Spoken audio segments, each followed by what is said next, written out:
Telling the untold. In the independent corner, I am your political analyst, Shane Stranahan. And in the left corner, I am the indefatigable, a burning ember in the darkness, your political analyst, Jamarl Thomas. And together we are Fault Lines with Thomas and Stranahan. All right, good morning again, folks. Glad to be back. Glad to be back with Jamarl, too. Let's get into the headlines. Hope everyone's having a good morning. First up in COVID news. There were about 15,837 new COVID cases reported in the United States yesterday, with about 288 new deaths. Over the past week, there have been an average of about 11,243 cases per day. That's a decrease of 29% from the average 2 weeks ago. 45% of the total American public has been fully vaccinated at this point, and 53% of residents have received at least one dose. As of this morning, the coronavirus has infected about 33,524,838 people across the United States and killed about 601,700 people. In national news, New Yorkers across New York City's 5 boroughs are casting their ballots in the city's mayoral race today, testing the ranked choice voting system for the first time and electing from a slate of candidates. A list of candidates includes Andrew Yang, recent presidential hopeful, who has, I hear, managed to create a local coalition and is pushing there. We've also had conversations with Chris Smalls on the show about Dianne Morales and sort of local politics and numerous candidates. I will put it like this: in both this race and other recent New York City mayoral races, numerous candidates with like personal scandals and allegations of sexual abuse and all this kind of spicy, fiery stuff on the inside. We'll be watching this and talking about it later on during today's show with Ted Rall. In our next headline here, the Supreme Court has backed payments to amateur student athletes by the National Collegiate Athletic Association, that's the NCAA, defending payments and benefits related to education.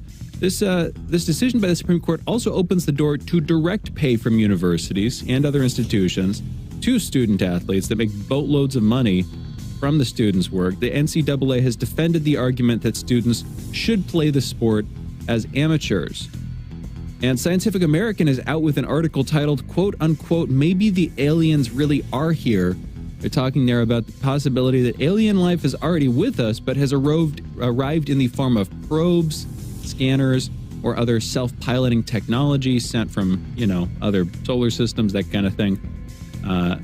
And that is a thought that makes sense. And, it makes sense to me, too. Or they just have extremely fast technology, warp drive technology, that kind of thing. Anyway, we'll come back to that in a couple minutes. A backpacker in the Grand Canyon died in the extreme heat the other day, possibly from heat-related causes. And simultaneously, I'm seeing a headline about a backpacker in Yellowstone who was injured by a bison, but was medevaced to a hospital. In international news, 41 countries led by Canada have pressured China to grant the United Nations human rights chief full access to the Xinjiang region of China. That's the home of the Uyghur population and also suspected widespread human rights abuses of that population. Security forces in Myanmar's second largest city, Mandalay, have clashed with a local militia opposed to the coup government reigning since February. The military junta said that 7 protesters and 4 soldiers were killed while the government was raiding a house. Laurel Hubbard of New Zealand will be the first transgender athlete to compete at the Olympics. The former man fully transitioned into a female in 2012 and will be competing in the women's powerlifting competition in Tokyo this summer. Many people are rallying behind Hubbard as an inspiration, while others deem this the end of female sports. And UEFA, that's the Union of European Football Associations, has denied Munich's request to light up a stadium with rainbow colors in advance of a football match between Germany and Hungary. Hungary, much more widely known for its conservative politics and to some extent just conservative culture from how it's talked about, at least. I'm guessing that there's a political side to this, with Munich pushing for a rainbow-colored football stadium. Anyway, you're listening to Fault Lines. Those are our headlines with Thomas and Stranahan. That was a little bit off. I don't blame Andre for being a little bit confused about, like, Shane, what are you doing there? Anyway, aliens. Jamarl, you posted a couple of things, and aliens was definitely one of them. Yeah, I thought this was interesting. Scanners, maybe? Yeah. look, I think the most interesting aspect of this article is nothing in the article, except the article exists entirely. Because think about what that means. Scientists have derided ufologists, people who are studying UFOs, derided them constantly. Oh, it's not real. It's swamp gas. You guys are seeing things. I have this magnificent degree from this esteemed university that says that's impossible. And now you have a problem, though. You come across as conspiracy theorists. You have all of these people who are in the military, all of these people who are in government, all of these people who are looking at classified documents saying, there's something here. There's something there. We have no idea what it is. We don't think it's us. On an overt level, because that's what we're talking about, right? Yes, they can have black budget projects and all that stuff, but I'm talking about just what the mainstream media is putting out as, this is reality. Well, this is reality is there's something in our skies that we don't know what they are. And they're doing things that you physicists say is impossible. Explain it. It's swamp gas. Dude, it's not swamp gas. It's that, right? And so, like any other political position, science is a political body, especially when they're getting it wrong. When they're getting it wrong, they're a political body. So what do? Just like any other political body, they slide their position a little bit. The position moves over a little bit and a little bit and a little bit. And so instead of, oh, it's swamp gas, it's impossible, it's not real, you get an article in Scientific American that maybe they're robots. Maybe they're robots. Robots from where? Meaning the very act of saying they're robots and that we didn't build it is astonishing. Think about what we're saying for the moment. Scientific America, the establishment of science, comes out with an opinion piece. Maybe they're robots. Why? Why does he have to write this article? He has to write this article because he has to explain reality. And right now, a lot of physicists are in unreality. Meaning, if science really is observation, which is what it is, it's exacting, very specific observation, repetition of results, etc. Scientific method, right? It's not, I think it's this. What is the observation? What is the result? That's what they care about. I don't care about your feelings about the result. I care about the result. And in their situation, you have all of these people who are making all of these observations, trained observers, not Bob in a farm looking out of his window after having a huge amount of ayahuasca. It's not that. Military personnel, trained observers. We spend billions of dollars into these people to observe. And in many of these cases, there were multiple observations going on at the same time. All right. Science, explain. How does it do what it do? How does it work in the way that it works? How is it speeding in the way that it's speeding? How is it dispersing radar in the way that it's dispersing radar? Explain. Scientific America, maybe the aliens are here. They need to explain that stuff. That's the issue of this article, right? You have all of this observation that you're being thrown with. You have these videos, many of which you haven't even seen, classified stuff. These guys are getting briefings. And so the question becomes, all right, is it us or is it not? Now, you could say it's us. And I'm not necessarily even bothered by the notion that it's potentially us. I think it's both. But to Scientific America to slightly shift position to, all right, we're not saying they're aliens, but maybe they're aliens in the form of robots. And then they come up with this like model to explain it, where they're like, okay, maybe there are these nodes all throughout the universe. And maybe these nodes have multiple civilizations creating these nodes. And it's like, that's a lot, dog. That's a lot. That you've added a lot in to make this work. I'm not against it, right? I'm just pointing out the Scientific America is trying to explain what is being seen. That's mind-blowing. And they're like, yeah, SETI, yeah, dog, maybe they're here. Like maybe these are probes. Maybe these are things that were sent off on civilizations that have long died, that are these just kind of AI probes that are like scouring the universe. Maybe there are civilizations that are here. And then they brings up really good questions, right? It's a logical, look, I don't hate the paper. It's a logical paper. If humanity was trying to expand out into the universe with limited technological capability, with, I don't know, like thousands of years, how do you do it? That's what this paper is. And it's a technological capability that allows nodes and everything else. It puts you in the mind of Stargate Atlantis, where they are building nodes throughout space so they can communicate through these vast distances of space and everything else. But it doesn't bring into the exotic technologies that would have to kind of be there to make this work. But the fact is, the moment that you bring in exotic technologies, the issue of them getting here becomes, modest. The paper doesn't want to go there. And I get it. Because if you make the point of saying, well, look, they don't need thousands of years. They don't need all of this other stuff. They have exotic technology that can get here. Maybe the universe is weirder than what we think it is in a way that it allows access. Maybe this stuff is simpler than what we think it is. Like, it's a black box on some level. And I get that physicists are in this thing of now, all right, we have to explain this. It's not enough to say there's no there there. You can't do that. Like, after a while, you can't do that. You can't say there's no there there. You have to say there's a there there. And you need to, as science, physicists, start to explain that. It's not enough to say we don't believe it. Well, but what's frustrating about the whole thing is that what gives it that vindication, what gives it that level of shown rightness, credibility, it's that the government has come out and backed. Yeah. That's what it is. Single big move that you've had happen here is that the government gave UFO disclosures their imprimatur, their publication mark. Yep. Okay, we subscribe to this. These videos are ours. Here's some videos. Putting on. Take it and run, that kind of thing. Here's the palette. The government backing it all of a sudden validates it, which is why Mick West, who would have been seen as a vanguard, as a defense, now looks insane against this, against these loonies who are overly willing to believe, who are way too gullible, that kind of thing. That's the argument to somebody who's now himself looking gullible, a little bit weird and gullible, and like, wait, what are you actually arguing here? That sounds kind of far-fetched. Did you heard the interview? I mean, and I'm like, I was thinking to myself, yeah, but Shane is my co-host. He's not entirely sold on this, but I don't think he's going to be sold on what Wes is saying either. Yeah, but I don't think he's necessarily. No, and I didn't, because he's having to.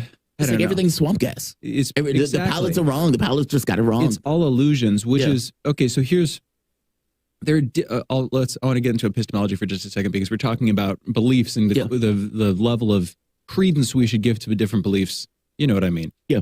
Okay, so there are different types of epistemological foundations or whatever. One of the good kinds, in my opinion, even though it's a little bit impractical, but at least for understanding beliefs, is called Bayesian epistemology, where you basically have, okay, I'm not going to get too deep into it, but basically, given this set of beliefs that I have, given this set of assumptions that I have, how likely is it for something else to be true? Right. So given one set of conditions that I see, how likely is it that something else is the case? Right. And then you can work your way through chains of these. Okay, so if I know that it's wet outside, everywhere that I can see, that probably means that it rained. Right. Me looking outside and seeing water, maybe it's like a 70-80% of the time that I see that, I see rain. Therefore, there's a 70 to 80% chance that it's raining. And if it's raining, then there's a 90% chance that there's thunder nearby. You get my argument. Yeah. You can sort of build these chains of beliefs out of it or whatever. And then you find out you're in D.C. and they just spray water on the rain or something like this. It's all invalidated, and you have to work your way backwards and undo the chains of beliefs that you've built up.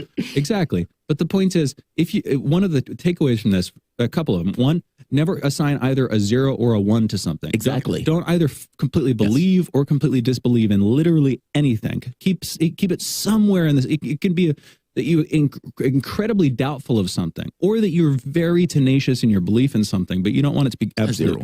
Another thing, if you have a big update, if there's something that's like, okay, this is mind-shattering, this changes, gravity does not exist, there's something that changes how the world works, you need a lot of evidence to support believing that thing, if that makes sense. So I get, and this is where it comes back, I get why Mick West and other people are like a little bit like, okay, what are you actually saying here? Holding off. Because the scientists, in my opinion, while they should yearn for the little green men in a figurative sense, whenever somebody comes up and tells them about these little green men or these little gray men or whatever, they should be resistant. They should be like, what are you saying? Where are you getting this information? Why do you believe that? What's the thing? But when the tables turn, if you latch on to your lack of belief in something and then come to depend on it as it appears to do with Mick West, it becomes the same thing, just inverted. You don't realize that the evidence has shifted. But here's the thing. What has changed the consensus here? It's not that we all see a giant saucer floating in the sky. It's that the government has come out and quote unquote verified these quote unquote disclosures or whatever. You know what I mean? It's different members of the intelligence community giving their backing. So what is it actually? I don't know. And that's why the conversation can't end with something with an exclamation point. It has to end with a question mark. Right. Whatever sentence we're saying about this stuff. And I think that's where the investigation is going to go forward. So what I think is going to take place is this report is going to come out and it's going to be magnificently unsatisfying. It's just going to give questions, more questions. It's not going to answer anything unless something like shocking takes place in a report where they were like, oh my God, that is a bombshell. Yeah. But what it may do is just say, yeah, we don't think they're us. We can't rule out aliens. And we think some of them are China and Russia, which is basically what we assume prior, right? Where it's like, okay, you can't rule out the alien thing because we don't think we have that technology unless you're lying to us about technology that you guys have. And the pilots and stuff that they're describing doesn't come across as conventional technology in the way that it moves, acts, speed, any of that stuff. So either you guys have explaining to do, there's new tech out there somewhere that is being undisclosed that should be disclosed. I'm in that point. I'm in that camp where it's like, even if it's us and it's this kind of unacknowledged special access project, if we're putting money into that, I want to know. I don't want this like this super secret physics breaking technology at the whim of 0.00002% of the population that is using for whatever ends, as opposed to using that level of technology to make this world better. There's a difference in those things. My political position is I want to know either way. And so whether it's us, whether it's not us, whether it's Russia and China, it's imperative to us to know what that is. Totally. On the topic of this article specifically, because we only have so much time, and I just want to make sure that I actually hit this. People who've read sci-fi or are at all a fan of sci-fi, there's definitely a trope where it's like you have just stumbled across this ancient hidden civilization with like lingering probes left in different places, and they all seem to be connected in some like transgalactic network thing where literally multiple galaxies are like you're finding these things in. You know, that's usually the point in the sci-fi story where like an ancient doom is about to awaken or something like that. I'm really hoping that's not the case here, Jamarl. I think you know the trope that I'm talking about. Hoping you know that's not the case. I'm really hoping that's not the case. But imagine if we found these, putting that aside for a second, and it is effectively what the person's, one version of this. Yeah. We don't know what they are. They seem to have come from far away. Definitely, of intelligent design, not terrestrial. Right. Where do you leave? Where does that leave you? If you have no idea about their true origins and you're only starting to begin to understand their actual capabilities, and this seems like it's going to spur immense technological development and understanding of physics and engineering and, et cetera. Aerodynamics, space dynamics, those kinds of things. It's a paradigm shift. It's a massive paradigm shift, but it came from who knows where. Doesn't matter. It could be an interstellar thing, and it's us in the future. Hope I didn't plot spoiler. It's paradigm shift. I mean, like I keep saying this, like I don't think people realize if this comes out where, let's say in a year, the government does all this research, and these guys are like, we don't know what it is, we don't know what it is, and they're like, all right, we do not believe that this is from here. What happens? Now, what does physicists say? Now, Scientific America is already hedging their bets with robots. Robots from somewhere else. All right, Scientific America, I'll accept that hedge of your bet. I appreciate that, Scientific America. Good on you for being willing to put yourself out there like that. What's wild about this, too, is they even make the point of saying, like, so here's the thing. I am not in the camp that thinks or needs to believe that these are entirely autonomous vehicles, even though I can entirely accept that. Whether they're autonomous or not is almost irrelevant. Are they ours? That's all that matters. Yeah. I mean, honestly, that's the only thing that matters here. Are they ours? I don't care if it is one lone robot that has been there for a billion years, lonely as can be, and, I don't care. I don't care. Are they ours? That's the only thing. The only thing is, are we alone in the universe? I don't believe the answer is no. If this is an indication of yes, the only question is, what does it mean for humanity? And that's the part that becomes like radically wild and insane. Like if you think about it, because we are stuck on Earth for all intents and purposes. And we should be, right? We got to get our home in order before we can leave into the universe. But at the same token, we have a lot of problems on this planet. And those are problems that I don't necessarily think we should be taking out into the cosmos unless we get the stuff worked out. So fair enough. But what does it mean when you're no longer stuck on Earth? And what does it mean when your capability of going to, let's say, the moon or the Mars or one of these other solar systems becomes, I don't want to call it trivial, but definitely doable in the way that travel is done or some similar way today. Yeah. Like it's hard to grasp that. Like, what does it mean when you have the capability of going from, I don't know, San Francisco to Tokyo in a few minutes? Do you work in Tokyo but live in San Francisco? What does it mean for the world in that scenario when you're like, oh, wait, we're not alone? Are we still going to have the United States and China in a context where you're in a cosmos or global or a galactic civilization? Like, that stuff becomes like, it really becomes difficult to kind of place. Yeah, and our political obligations, our social obligations, where we choose to live, how we choose to live, changes. What we even are. With genetic engineering, the idea that, you know, if we're going to live in space for long periods of time, and if at some point most of us live in space, and when I say most of us, I mean like 99 plus 9% of us. You get the idea. I don't think it'd be that many, but I know what you mean. A lot of people living in space. Because we colonized. Well, if we become a spacefaring civilization at some point, with our current definition of space, most of us should live in space. Unless we fail radically. And when I say space, I don't mean in spaceships. I mean off this Earth. I mean off this Earth, but I mean on planet.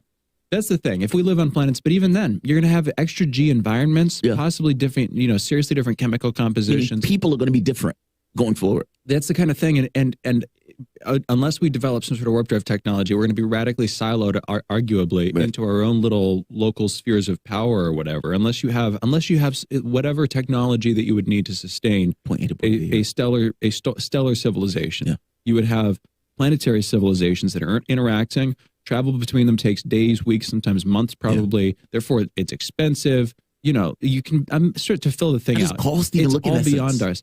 But here, I guess what I'm worried about is, if we do that kind of thing, you just want to make sure that you have a safe harbor on Earth. Yes. The only known planet that has the natural conditions required for carrying human life forward. Yes. And the other side of this is technologically, and I know we need to close, but technologically, I'm worried that we get too far into it. We get so far caught up in our technology and we get captivated. We get used, the technology, these tools. It's like Ivan Illich had this idea of technology as not just a tool that you use, but a tool that comes to define you, a tool that comes to use you, a tool that comes to change what you can do in a way that changes what you choose to do. Doesn't matter. And therefore diminishes your I think it does, because I think that we have a yearning constantly to find the true mystical reality of what it means to be a human being. Buddy. Here we are. Now, I think let's blow off the break. Let's do it. Let's blow off the break. All right. None of it matters. There's no point to any of it. It's not about a point. It's about discovering natures. And discovering natures. What do you mean discovering natures? Well, I'll put it like this.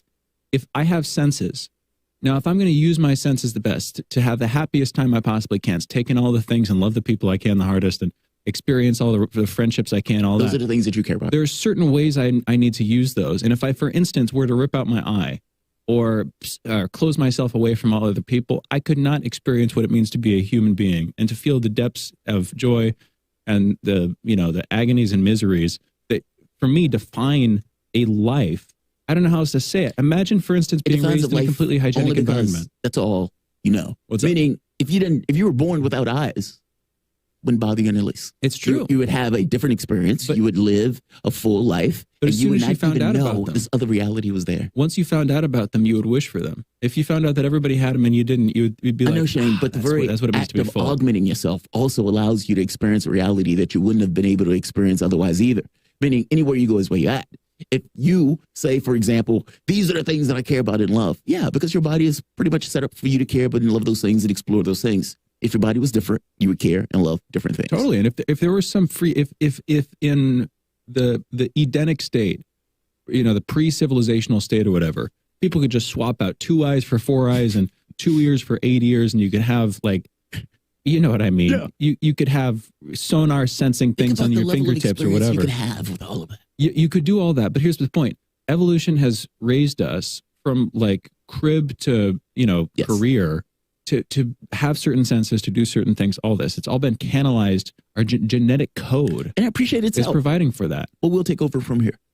Well, you can say that, but all the yearnings, the arrogance of man, the yearnings that come into that, all of those desires and things, and fundamentally, more importantly, what is it? The tools that you need to do. It's like the institutions that we live in, the bureaucracies that we live in, all these pressures that are constraining our behavior. You talk about the profit motive in capitalism, all these incentives that are pushing us in certain directions. Don't they make us love each other less?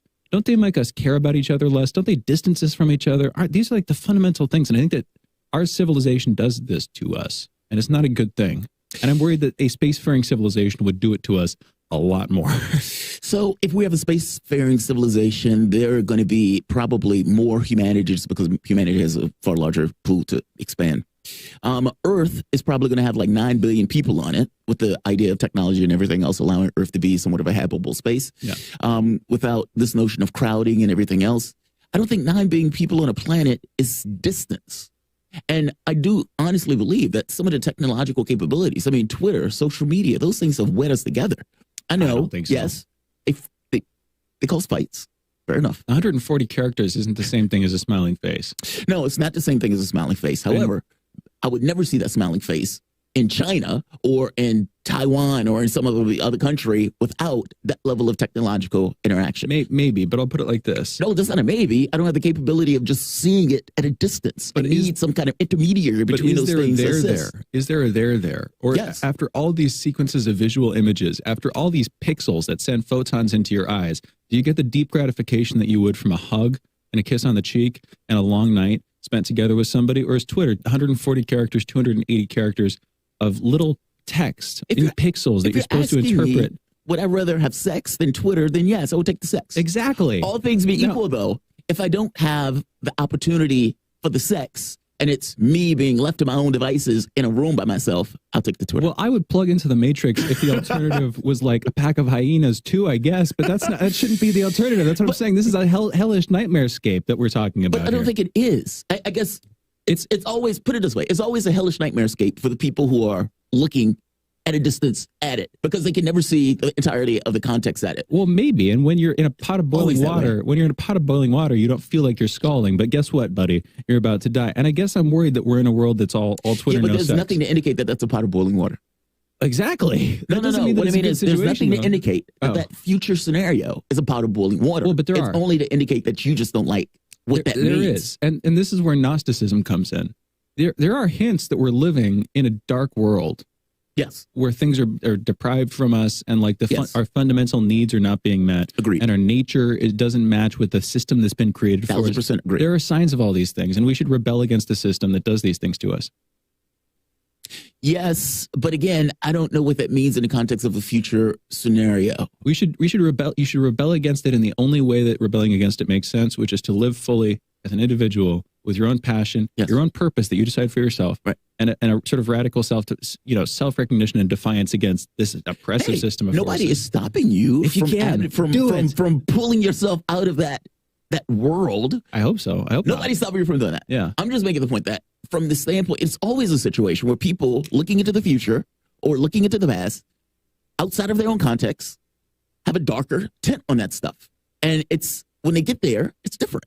That's all. It's like, because when you're there, your perspective of the world and everything else, your likes, your dislikes, your framing is there. It's set within that context. If you were living in I've heard people make the argument that Star Trek is a fascist society. It's like, it's a fascist system. Same. Yeah. And so it's like, well, from your standpoint, yeah, because there's a governmental authority, there's a one world government, everything else. They look at us as we're dystopian hellscape. They were like, God, man, those people were starving. They didn't have food. People were living on the street. They were invited. And from their perspective, those guys are insane. Talking about us. So I guess the point I'm making here is, yes, you get very familiar with the depravities of this world, all that stuff. You get very familiar with the things that you don't have, with the things that we don't have as a society, all that stuff. And you get used to it. And you even like it on some level. Doesn't make it good.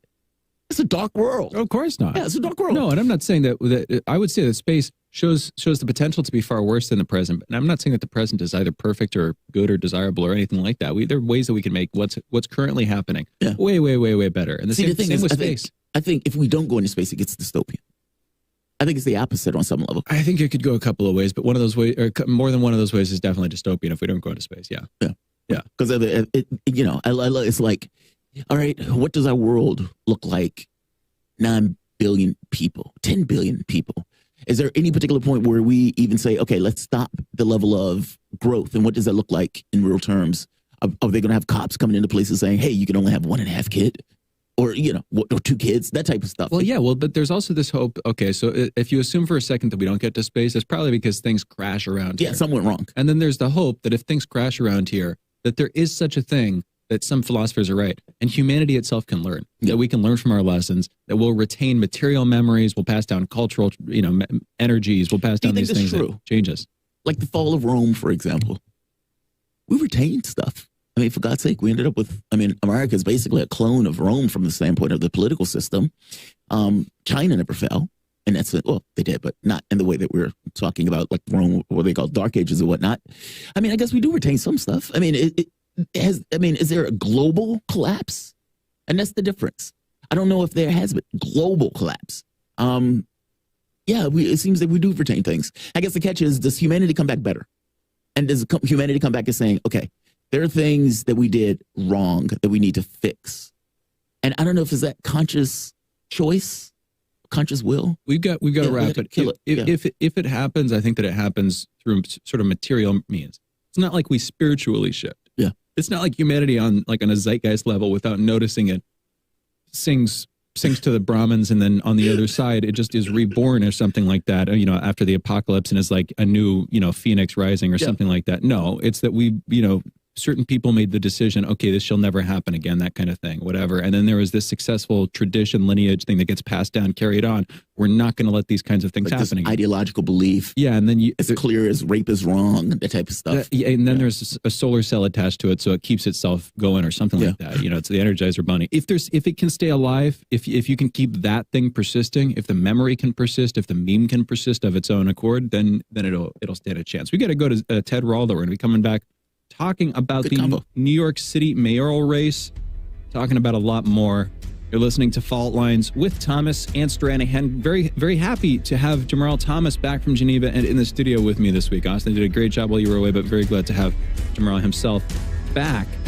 We're talking with Ted Rall on the other side of this break. Be right back. Fault Lines with Thomas and Stranahan. Great comp. Fault Lines. You're listening to Radio Sputnik.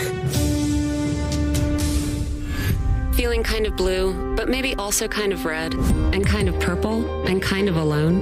You've got a friend on Radio Sputnik. Tune into Political Misfits from 12 to 2 Eastern Time, Monday through Friday, for news, politics, and culture without the two-party bias. Catch us daily on 105.5 in Washington, D.C., or 102.9 or 104.7 in Kansas City. Or find us on Twitter, Facebook, YouTube, Spotify, or wherever you get your news.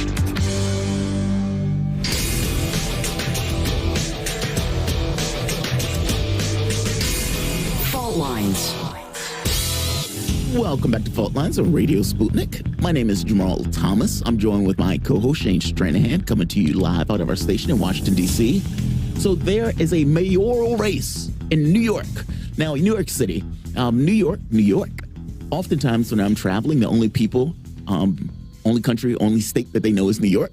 So fair enough. That is one of our major cities. So you can imagine that the mayoral race, despite being a mayoral race, will have all sorts of significance in regards to that city. And it is something that is watched nationally. To have a conversation about what is taking place there, we have Ted Rall. Ted Rall is a political cartoonist and syndicated columnist. He lives in New York, so he is a great person to talk to about this. Ted, thank you for joining us, man. How's it going? Thanks, Jamal. I'm good. I'm getting ready to figure out where to vote this morning. Are you? Go out and do that. Yeah. Excellent. So we got perfect timing then. Perfect timing. All right. So the mayoral race. So we've had Andrew Yang, who I don't like all that much, Maya Wiley. We have all sorts of people who are running for that race. And it is a chopped, full race, meaning these are name people who are trying to take this spot. It was funny watching Al Sharpton tell Bill de Blasio, hey, nobody wants your endorsement. Why doesn't anybody want your endorsement? So let's start there first. Bill de Blasio, current mayor. What happened in that administration? Bill de Blasio was supposed to be a lefty, and it seems that, at least based on the assessment, that nobody wants his endorsement. What happened? Yeah, I remember when Bill de Blasio was elected by surprise. I mean, we could do a dive into how he ended up becoming mayor, but he wasn't expected to. It was there was a lot of optimism among progressives. He was one of us. We were thinking that he was going to do good things for the city. He was going to be AOC before AOC, but as mayor of NYC. And it turned out that he kind of failed on three main levels. First of all, he quickly acquired a reputation of being lazy. He was constant. He just didn't have much to say to the people. He didn't propose many initiatives, and he was always late to appearances. He was kind of just like the guy who wasn't there. Yeah. And then that's sort of like now what people think. He's also kind of, in fairness, sort of been exposed as powerless in many ways. The mayor of the city of New York does not control the city subway system, for example. Right there. Stop right there for a second. What could he have done? So that's the other part. Because for me, when I think of like when I criticize Joe Biden, I criticize him in the context of, okay, this is what he has the powers to do. This is what he could get accomplished, and this is what he just didn't do. And same thing with de Blasio. You made the point of saying he came across as powerless. Is the mayor of New York powerless? What could he have done in the position as mayor of New York that Bill de Blasio didn't do? Well, in many ways, the mayor of the city of New York is sort of the city cheerleader in chief. You think of someone like Ed Koch in the 1980s, right, who was at the subway entrances many mornings asking commuters, "How am I doing?" And of course, the answers were often quite rude. Ed Koch. But the thing is that basically being there is 99% of it. Yeah. People need to hear from you. They need to feel like they want this loudmouth advocate for the city as an entity, as a national force, and just a sense that they're being listened to. I mean, I remember I lived across the street from a public park that was kind of where the stairs were falling apart.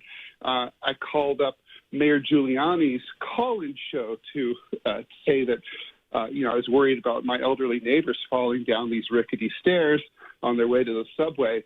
The next day, there was a city work crew out those stairs. Giuliani. Kind of Giuliani. That's the kind of thing that New Yorkers look for. Now, that said, Mayor Mike Bloomberg 20 years ago acquired for the first time in mayoral history control over the city school system, which has over 1 million pupils. Yeah. That's a lot of power. The schools are kind of one of those things that really don't serve anyone. The people of color live in schools that are neglected and underfunded with dispirited educators, people who, the richer white parents flee to the suburbs because getting their kids into a school that is not dispiriting or underfunded is, so Byzantine that, they don't want to go through like formal applications for their kids for pre-K, which is literally something that city parents pay consultants tens of thousands of dollars to do. Oh. It's kind of insane. The schools are still a disaster. And so really for everybody from rich to poor. So what could he have done differently? Well, for example, there was a big snowstorm, and I think this is what did de Blasio in. A few years ago, there was a blizzard, not a huge blizzard. The snowplows didn't show up in Queens for, days and days, and people were just stuck. And after a certain point, staying at home stopped being fun, as somebody who's lived through the last year can attest. And so they... and people there was just never kind of any excuse for this. There's no GPS system. The city doesn't actually know where snowplows are at any given time. It's New York. New York is one of the biggest cities in the United States. I mean, like that's. You have GPS on your phone. Yeah, that's unacceptable. That's unacceptable, Ted. Yeah, we're not living in Fort Collins, Colorado here. So it's just like, by the way, it's which is a beautiful place. Yeah. Nothing against it. But we have the New York Stock Exchange, which, by the way, just parenthetically would be where I would be going if I were the mayor of the city of New York to get revenue. The city of Tokyo imposed years and years ago a stock transaction tax on all transactions of the Tokyo Stock Exchange, and they've been flush with money ever since. They've had low income taxes as a result. Things have been well funded. That would be like the number one place I'd look for money. But I think de Blasio's just sort of, he didn't do the cheerleading, he didn't do the work, and he just didn't seem to care. And with the stock exchange idea, I just imagine you making a pariah out of yourself. I hear you. But you'll make a pariah, right? A pariah out of yourself on the national political stage. But the public will love you. The public will love you for that. I think a part of the public would, depending on what you did with the money. Yeah. But you'd get a lot of enemies with that. There's maybe something worth saying about the spirit of New York, but I was out for the first couple seconds of the conversation, but I just want to get a sense. Have we talked about the state of the race? No. We went into what's wrong with de Blasio. Because Al Sharpton, so de Blasio was on a talk show, MSNBC, sitting there, and Al Sharpton looks at him and says, "It doesn't seem like anybody wants your endorsement, Bill." Which is brutal. Like, that's a brutal clip, right? Because it makes it basically saying you're not liked. Your job on some level is to be popular enough to get elected. And the other members are like, yeah, dude, we don't want your support. That sounds surreal. That is brutal. That is a brutal clip. That doesn't sound good, and that sets the messaging. Yeah, that was the context, right? Because I was asking him, like, what happened? How did he fail so miserably in this, leading to all of these other people basically trying to get in on the race? That's where the context was. Then that seems like that sets the stage, and that is the natural place to start for the competition. But between the candidates here, Ted, I wanted to get into. We got time. We should come back to it. Stuff about like the soul, the spirit of New York, something like that, because it actually does feel relevant, even though it's itself a bit of a trope or something at this point. But yeah, spirit of New York City specifically. But I think it makes sense to start with the brass tacks. Who's running in New York City right now for the mayor? How are they doing? Who do you expect to win? Ted. Well, the leading in the polls, and the polls are a little schmutzy because of the ranked choice voting scheme that has. I forgot about that. Yeah, big new thing. I forgot about that. So how progressives have been pushing ranked choice voting ever since they felt that Bernie would have been from that in the Democratic primaries. I got to say, I'm here to tell you, confusing. It doesn't work. It's a disaster. Yeah. I don't think it's going to have any effect other than just annoying people.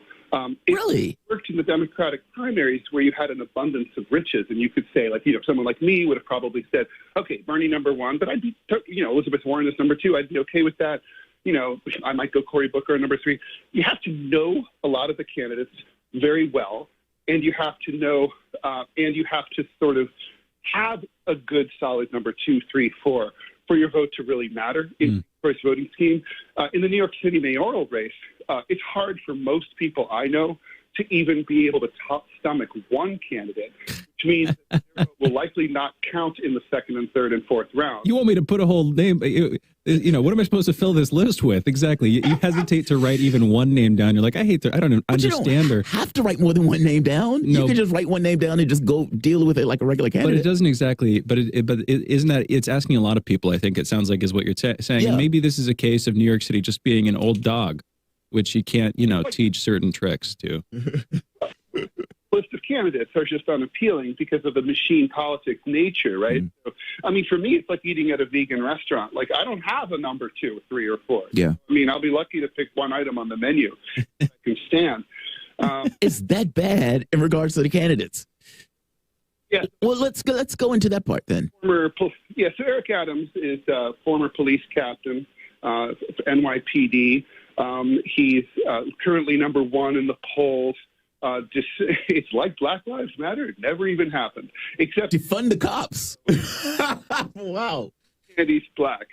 So because crime really is on the increase here, I literally dodged some bullets a week ago on my blocks from my apartment. So I'm going to say it's definitely, they weren't aimed at me. They just happened to go by. crime really is out of control. The homeless situation is crazy. I think that's benefiting his campaign. Following up, there's people like Maya Wiley, who's in the interest of full disclosure, I'm probably going to vote for today. Well, I am going to vote for. Well, speaking of Maya Wiley, I'm glad you brought her up. There's a clip where she's being asked about the defund the police thing and her support of, and this clip is not entirely right, and I'll explain what I mean by it, but it does get across the point of the problem with the defund the police thing. Let's play the clip. Staying with policing, you've proposed defunding the NYPD by $1 billion, but I want to show you some recent surveying we did of New Yorkers. It shows that 70% of people would like to see the budget increased or kept the same. Only 30% want to see it decreased. You can see it on our graphic right there. Make the argument to that 70% as to why you are right. Well, first, I want to correct you just on one thing, Henry, which is I have never called for defunding the New York City Police Department. I think people are rightly saying you have to cut the police budget. I'm going to take $1 billion from the New York City Police Department, cut $1 billion from the NYPD budget, which is bloated. So it sounds like you stand right there, Andrew. Now, to be fair to her, it's take $1 billion and invest it in something else. To be fair to her. And, you know, I think this is kind of the problem with the defund the police argument. At least this is the problem argument I made before. The issue is poverty. That what they're screaming about when they're saying defund the police, they're basically saying, hey, let's put money into other services where you don't need these cops. Meaning, if you have a community that is not in disrepute, the number of cops that you're going to need are going to be less. The number of cops the society believes it needs is going to be less. If you have crime on the uptick, your argument for defund the police is going to go nowhere. Yes, you're going to get some hardliners that agree with it. You're going to get some people who are like, yes, get rid of the cops and all that stuff. Yes. But people like my mom are going to say, you guys are nuts. They're going to say, you guys are nuts. Wiley is getting hit with that, even though she made the point of saying, look, I didn't say just defund the police as an absolute. I was talking about using the money for other things. Nevertheless, she's still going to get hit with that. What's your take on that? I mean, for me, my thing was, look, guys, the issue is poverty, but okay, if we're going to go with defund the police, fastest thing moving, fair enough. But now, crime is on the uptick. How do you make this case? And she got bit with that soundbite, and there's room to get bit there. Yeah, you can hear from the soundbite from what she said. Yeah, it kind of. Even if she didn't say defund the cops. Yeah, as an app, you still the $1 billion taking that away. That's a big deal right there. That's what's your take, Ted? I mean, is that a fair critique of her, or it's like, well, no. This is somewhat of a got you, and even from the standpoint of the defund the police thing, is that going to be something that hurts her in this campaign? Considering that clip just got played, I think it was like yesterday. Well, it's defund the police has been hurting advocates of that policy across the country, and it's an unfortunate phrase, right? Mm-hmm. People assume that it means that you're going to eliminate your local police department entirely, and that it's going to turn into, the tribal areas of Western Pakistan in your town. And so people are terrified. The problem is it's a communication issue, right? I mean, the proper phrase probably should have been transfer funds from the police to the community. Oh, but that doesn't have the click. Like that doesn't have the pop, if that makes sense. Yeah, but you don't want the pop if it's going to make you look bad. True. I think it's the same problem that Bernie Sanders had with Medicare for All. He never communicated it well. It's like, well, your taxes are going to go up, but your health care is going to go down more than your taxes are going to go up, so therefore you're going to save money. That's all he had to say. He never did. Same thing here. Wiley and people who support defund the police need to communicate that and say like exactly what it looks like when you defund the police. Like, for example, cops are often handling people who are suffering from mental illness. If we had city agencies that were better funded and staffed to do that same work, but without mace and tasers and guns, then you wouldn't need as many police officers. It's a different way of looking at it. It's a little more nuanced, but New Yorkers are pretty smart. I think they would get it. All right, so we've gone over two of the candidates here. You've gone over Eric Adams. You got over Maya Wiley. Those are like, I don't even know, sweet potato fries and like truffle mac and cheese with nutritional yeast instead of cheese or something. I'm pulling from the vegan restaurant oeuvre that you set up at the beginning of this layout, Ted. Yang Gang, Andrew Yang, big presidential candidate, UBI dude, and Silicon Valley guy as well. Also, of course, running for mayor in New York City. How's he doing, Ted? Well, it's very interesting. He's been sort of pigeonholed as sort of as a tech dork who's not in touch with the city.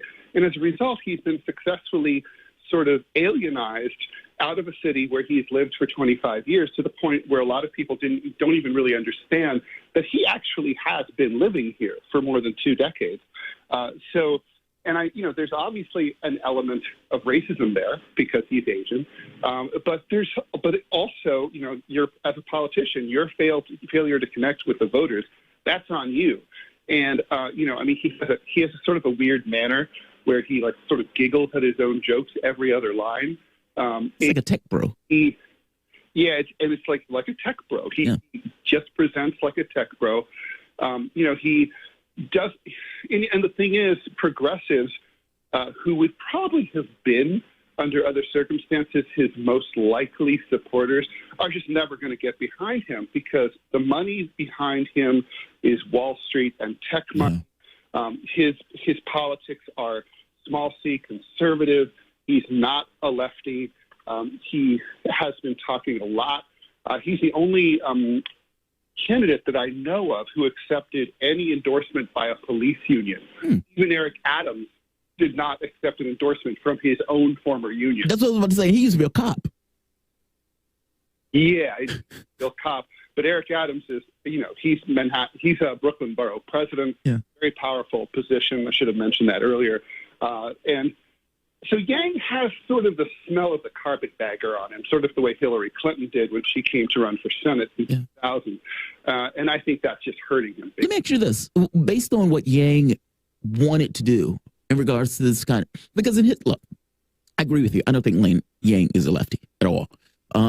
And all things being equal, I'm not even sure if Yang, I suspect he has a political ideology, but I don't necessarily think he's being all that upfront entirely with it. I do think the UBI thing he wants to do, I do think the UBI is a good idea, by the way. The catch is, what does that look like in New York? And what is that technological, that want to make a technological society and to up the capabilities of the society? What does that look like as mayor if you don't necessarily have the capability to do that? It's that where I'm dodgy about. I'm not quite sure what Yang would have the capability of doing in that spot, especially if de Blasio seemed to be somewhat depowered in that spot. But like you said, de Blasio was somewhat lazy, as opposed to Yang, who might actually be somewhat active. Who else is in the race? Because Yang was the interesting one to me in that race. I was curious about what he was going to do in that race after coming from the presidential election. I'm curious also, what is the public thinking about this? I know you said that the public was somewhat disgruntled about the choices and were hard pressed to do more than one choice. But is it really that, I don't know, is it really that dark in the way that New York is seeing their candidates? There is no joy in this process at all. There's no hope in this process. It's just the drudgery of choosing somebody who is going to disappoint us later. Yeah, I think it is drudgery. I mean, first of all, there's sort of an innate distrust of our fellow voters. A lot of people I know are saying, and I'm one of them, we're going to go to the polls and we're expecting long lines because of confused voters who are going to be like, wait, what do you mean ranked choice voting? And, and it's going to take too long. And a lot of people are like, well, I'll go see what the line is like. And if it's long, I'll just, screw it. I don't really care that much. I'll just leave. Wow. And, I think we don't really, it's kind of like this is a city with a lot of traffic, long lines. This is like not something that people are really excited about. So I could see turnout being not that high today, and not as high as expected. I think people are pretty unhappy about it. I think if I had to guess, if you were to run a plebiscite and ask New Yorkers about ranked choice voting, whether they would vote for it again, I would say it depends on the outcome. If Eric Adams loses and someone else wins, anyone else, ranked choice voting will be popular. Yeah. It's because it's the only thing that can stop him. But if he wins as expected, people are going to say, why are we making this complicated? We get the same result no matter what. Let's go back to it. I think the city is generally feeling optimistic about its prospects, even though 40% of all business storefronts are still shuttered. Right there. I wanted to get there too, because it seems like some of the articles that I was reading came along this notion of retail, how many of retail, I think it was like 600,000 or more. I think, let's say like 700,000 workers in retail said, yeah, I'm not going and work at those wages, in which case those people started to look at other jobs and were ecstatic about finding those other jobs that paid them more, that was less strenuous, et cetera. And I would imagine New York is definitely going to be hit with that. But there's also this other element, like you said, most of those storefronts many of those storefronts are still closed. And this is still after COVID, and New York is almost on some level dependent upon its storefronts. I mean, like it's I don't know if people who are in DC who may have never been to New York City is this densely packed area where, unlike Richmond, where, you have stores in one area, your homes in another area, it's all this stuff kind of just packed in together.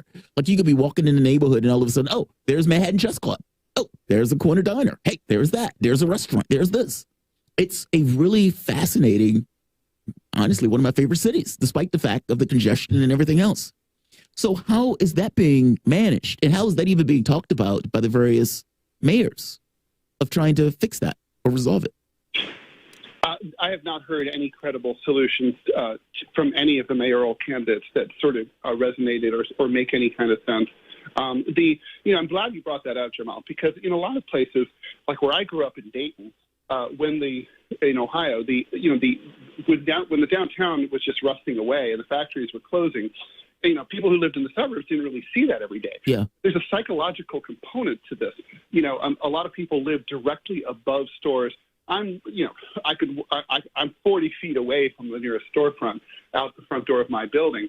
And, on my own block, half the storefronts are closed. Yeah. By them every single day. And think about what that does to property value, to crime, to all of the point of view of the individuals that are there, that are living in basically places that are in disrepute. I mean, that's a big deal. And it's totally true. A lot of these places have been vandalized. The windows are broken. There's graffiti is making a bit of a comeback, and not the cool kind from the 70s, but there's just sort of. And there's lots of people sleeping in front of these places. So yeah, it's pretty bleak. It's pretty grim. I think that because of the high vax rate and the fact that people are now resuming their public lives, the Foo Fighters had a big concert at the Garden a couple of nights ago. People are pretty psyched about the pandemic feeling over. We have a very high vax rate in New York, but it's like, and especially New York got hit hardest and got hit first a year ago. So we're feeling good, but I think people who are really focused on it, they can see the problems and no obvious solutions. What about Cuomo? Has Cuomo said anything about, all right, this is what we're going to do to get the city or the state back up to snuff? Or is Cuomo puff of smoke dealing with his own legal issues? Cuomo never, and like all governors, never cares about New York City. Really? I mean, that's weird, seeing that's the beating heart of the state. Right, but he's upstate, and that's, Albany's 3 hours away. People they just seem they never talk to the city. They never seem to be of the city. They never seem to care about it. And the state legislature is definitely beholden to upstate. So this is a state that's bifurcated between, Trump Republicans upstate and very, very liberal Democrats downstate.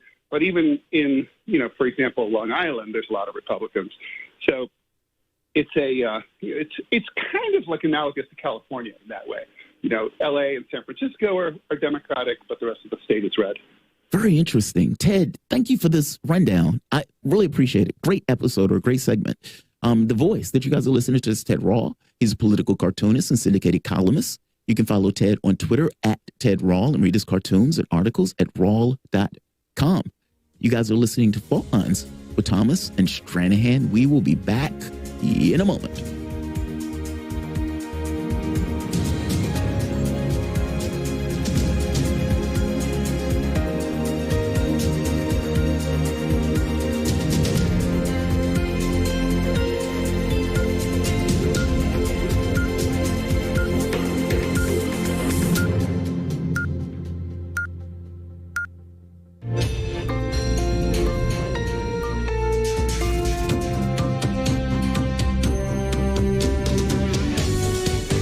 listening to Radio Sputnik. Telling the untold.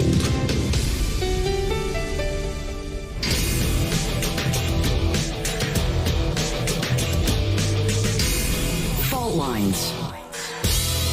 Live from the divided states of America, precipitously perched at the edge of this resilient and exploited globe. Welcome to your context lens for the American perspective. In the left corner, I'm your indefatigable, your ever-vigilant political analyst, Jamarl Thomas. And in the independent corner, I am your political analyst, Shane Stranahan. You are listening to Fault Lines with Thomas and Stranahan. Yeah, that was backwards. I think I said that back. Well, at least you have something to say. I'm a year in and I still haven't come up with a tagline. I'm just a political analyst. I'm just a naked political analyst. To be clear, not actually naked, but you know what I mean. I'm unadorned by an adjective. It's like just a naked political analyst. I'm just here. I want to be more. I've been screaming to be more than just a political analyst, Jamarl, but I just don't know what that thing. I could say journalist. I've done journalistic work, or I could say that. You know, I could toot horns that I don't actually own and talk about something. Journalist, independent analyst, philosopher, Shane Stranahan. No, that doesn't exactly work. Traveler. That's exactly right. Yeah, what are you? That's right. Subway worker, sandwich artist, former sandwich artist. No, I've worked in journalism. Former barista. You know what? And I've been wondering when I should come out with this because I'm people are automatically going to have good reason to distrust me. One claim. Okay, so I have a couple claims to fame. I've been in a couple famous people's houses. I've been in James Cameron's house. Been in Kevin Smith's house. Kevin Smith, director of Clerks and Jay and Silent Bob Strike Back and other movies. But I also probably a lot of weed smoking in that house. I wasn't there when that was. I can neither confirm nor deny. A lot of weed smoking in that house. I cannot comment on this technically, Jamarl. No, I don't remember smoking, but yeah, it was teasing. Cool. I'm teasing. I'm talking about Kevin Smith specifically. Oh, there was. I'm sure there was. Yeah. Exactly. No, I know what you're talking about. But then the one real. It's not even a claim to fame. So there's DARPA. This is actually legit a little bit controversial. There's DARPA and then there's IARPA. Right. I once drafted a letter to the head of IARPA at their request. Right. Which is my you connected to the deep state, Shane. Well, how's that a bad thing? I mean, it's not necessarily. Why did they request you to do it? That's the interesting part. I was working with this existential risk organization. Right. Doing research on threats from, for instance... Like AI? AI, yeah, or... Biological? Or engineered pandemics, or asteroids, or global warming, or, nuclear warfare, etc. It was with this research organization analyzing fundamental risks to humanity. And he reached out saying, hey, can you write us? And at a conference, met Jason Matheny, the head of IARPA at the time, part of this community, and he was like, send us an email. So you think you can get him on the show? I could try. I mean, that's a great contact. I mean, and I don't think that's a... Look, people can complain about the deep state thing, whatever they want. That's actually pretty cool. Yeah. If you're working in risk assessment or trying existential risk assessment, or global catastrophic risk, and they're like, "Hey, give us your take on this. Give us your research on this. Tell us what you think about this." I was sort of the public-facing member of an organization that was doing structural risk analysis, basically on a civilizational level, looking at what's potentially going to destroy humanity. How would that come about? What are the various chains and procedures? And I was the one who could talk to people somewhat well. Yeah. But I was also, nerdy and into that side of things. Anyway, I just don't know how that fits into an adjective. How do I describe myself with that, Jamarl? Former existential risk researcher. Journalist. Yeah, journalist. Shane Stranahan. I love that. It's inching towards something. But you can make that work. It takes a little work. Let's do this. Let's get the headlines because this thing is rolling in the background. People are like, dude. Because there's an anime that I want to talk about too that we just came across that is profound. I can't think of the name of it, but it has to do with this notion of Ragnarok, where the gods are bored and we're just going to destroy man. And one of the Valkyries comes and says, hey, why not give man a chance in a contest? And they're like, stupid. We're gods and they're just man. What does it matter? And then she's like, well, I mean, if you guys are cowardly about this stuff and you just want to snuff man out and they're like, okay, fair enough. Let's do this. And the Valkyrie is basically tricking the gods using their own hubris for their own undoing. and they are basically assisting man with the weapons. And so man, all of the eons of time, she gets to choose which man is going to fight. And so it's like a list of contests, and the gods get to choose their list. And the list of people who they're choosing, you're like, oh my God, that was so awesome. Like, so one of the people they chose was Adam. And it was like, nobody hates the gods more than Adam. And Adam comes out just on a fig leaf, and Adam is like ready to fight. And they're like, who's this kid? Who's this scrawny kid? And then they made the point of saying, let us make man in our image and our likeness, which gives Adam a power of emulation, which means Adam can emulate the gods. Oh, it's so good. It's so good. Because Adam gets into this thing where he's like fighting Zeus, and he's like emulating everything that Zeus does. Yeah. Because he has the power of emulation. And it's like, they're like, and the crowd who is like just hateful of man at a certain point are like, wow, maybe there's something there. There's a wildness to that when you think about that. Like, and Adam dies on his feet. Adam wouldn't go down, and it's like they're like, wow, he's been dead like a minute, and he kept throwing punches. Like and they were like, maybe there's something to man after all. Like where this thing where God acknowledges man. It's very wild as an anime when you really think about like this kind of larger reality of this stuff. And the way that they're what the tropes that they're playing with. There's even a scene where when Adam is meeting his Valkyrie in order to get the weapon, and his weapon, there's like, what is his weapon? Brass knuckles. It's like, what? Adam chooses as a mythical weapon brass knuckles to fight God. Yes. And it's like he's gonna beat God to death with his bare hands. So good. It's so good. And so it's like, when Adam is about to get the knuckles, there's this moment where he reaches his finger out, and the other person reaches their finger out, and it's like that moment where it touches where man meets the divine. God, it's such a good anime. Such a good anime. My wife turns me on to all that stuff. She loves the anime. Let's get into the headlines. I'm geeking out. I'm totally geeking out. Headlines. In the news. About 15,837 new COVID cases were reported in the United States yesterday, with about 288 new deaths. That's all. Great. Over the past week, there's been an average of about 11,243 cases per day, a decrease of 29% from the average 2 weeks earlier. 45% of the total American public has been vaccinated, and 53% of residents have received at least one dose.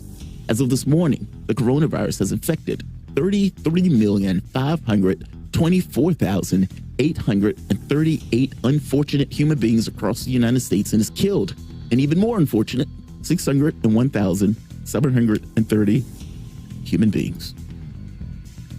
New Yorkers across New York City's 5 boroughs will cast their ballot in the first city's mayoral race today, testing the ranked choice voting system for the first time and electing from a slate of apparently a slate of candidates that they are apparently potentially dubious on.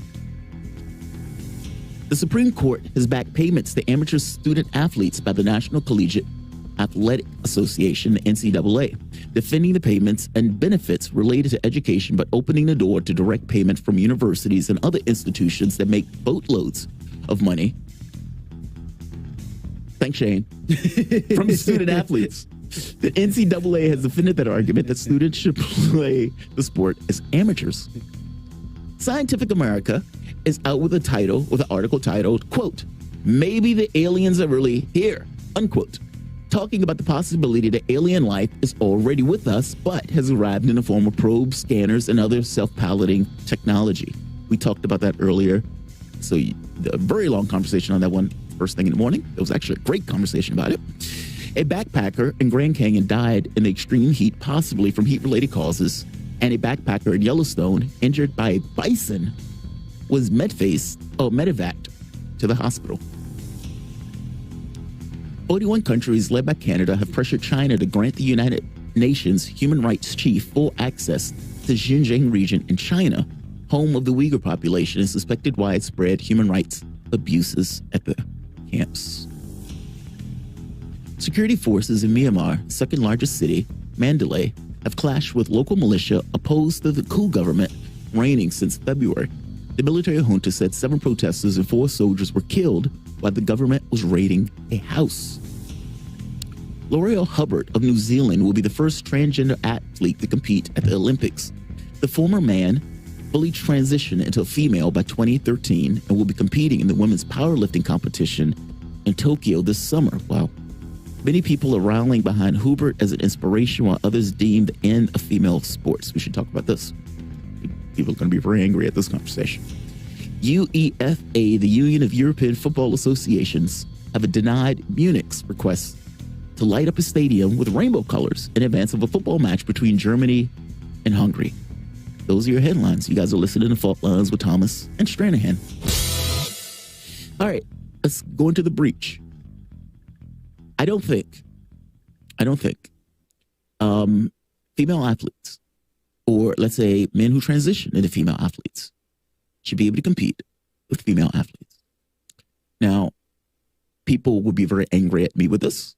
You would have a lot of people who are transgender who would give me the finger and maybe want to slash the tires of my new car. All of that is true. And if I am entirely wrong about this, then fair enough, I apologize. I've watched a female MMA fighter, a man that transitioned into a female with seemingly the same muscle mass, fight a female woman and nearly kill her in the ring.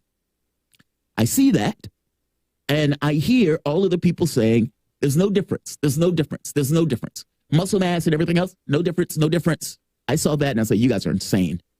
Look, I don't know. And so fair enough. And maybe we can get some doctor on here to give us a science or whatever else.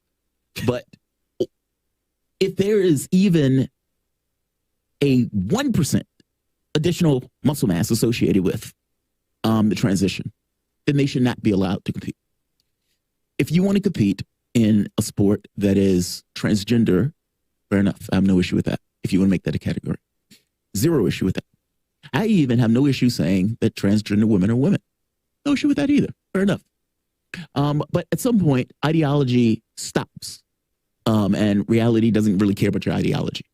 And the ideology of this is we must say the transgender women are exactly in every capacity the same as women who were born that way. And I don't buy that because I know the reality of it is that they transitioned. Just as a flat fact, that took place. So don't try to tell me that it didn't, and don't try to tell me that you were born that way. Meaning, there clearly is a difference. And I get that there's insecurity associated with people noticing or being aware of that difference. And in no way do I say, okay, this person is lesser as a human being. If like that. None of that stuff comes into play. I just consider people are people. But for God's sake, I mean, if you have a contest where natural women or people who are born women get into an Olympic event, and some people who are born a man says, okay, now I want to get into that event too, now that I've transitioned. How is it fair to the women that were born naturally in that situation? And do we have people who were born women transitioning into men powerlifting, if that makes sense? Meaning, are there women fighters who transition into men and go into MMA to fight in men's sports? I mean, clearly, you know why I'm asking that. I'm asking, is there some level of an advantage of having, let's say being an adult, let's say being 18, 19, whatever, you're an adult, transitioning into a female, and then saying, okay, now I'm going to fight in female competitions. That seems wrong. That seems wrong. What? I could be wrong. People are going to yell at me. I guess some people might yell at you. I don't know, man. I'm just kind of sitting back. I've never been one to engage in sports and anything more than like, okay, this is a nice pastime. I just play chess. This is fun. Yeah. This is cool. This is fun to watch. Like I've been at some baseball stadiums, Major League Baseball stadiums multiple times. Used to see the Dodgers with my dad growing up in LA. You go, you watch sports, been to basketball games. But I can't say that I've ever cared in a sort of existential sense. I can't say that I've ever really deeply cared about the outcome. Oh, no. And somebody's running a pigskin. Who cares? I am an outlier, though, I think. A lot of people genuinely, really deeply care. And so what do you mean within the context of sports? Yes.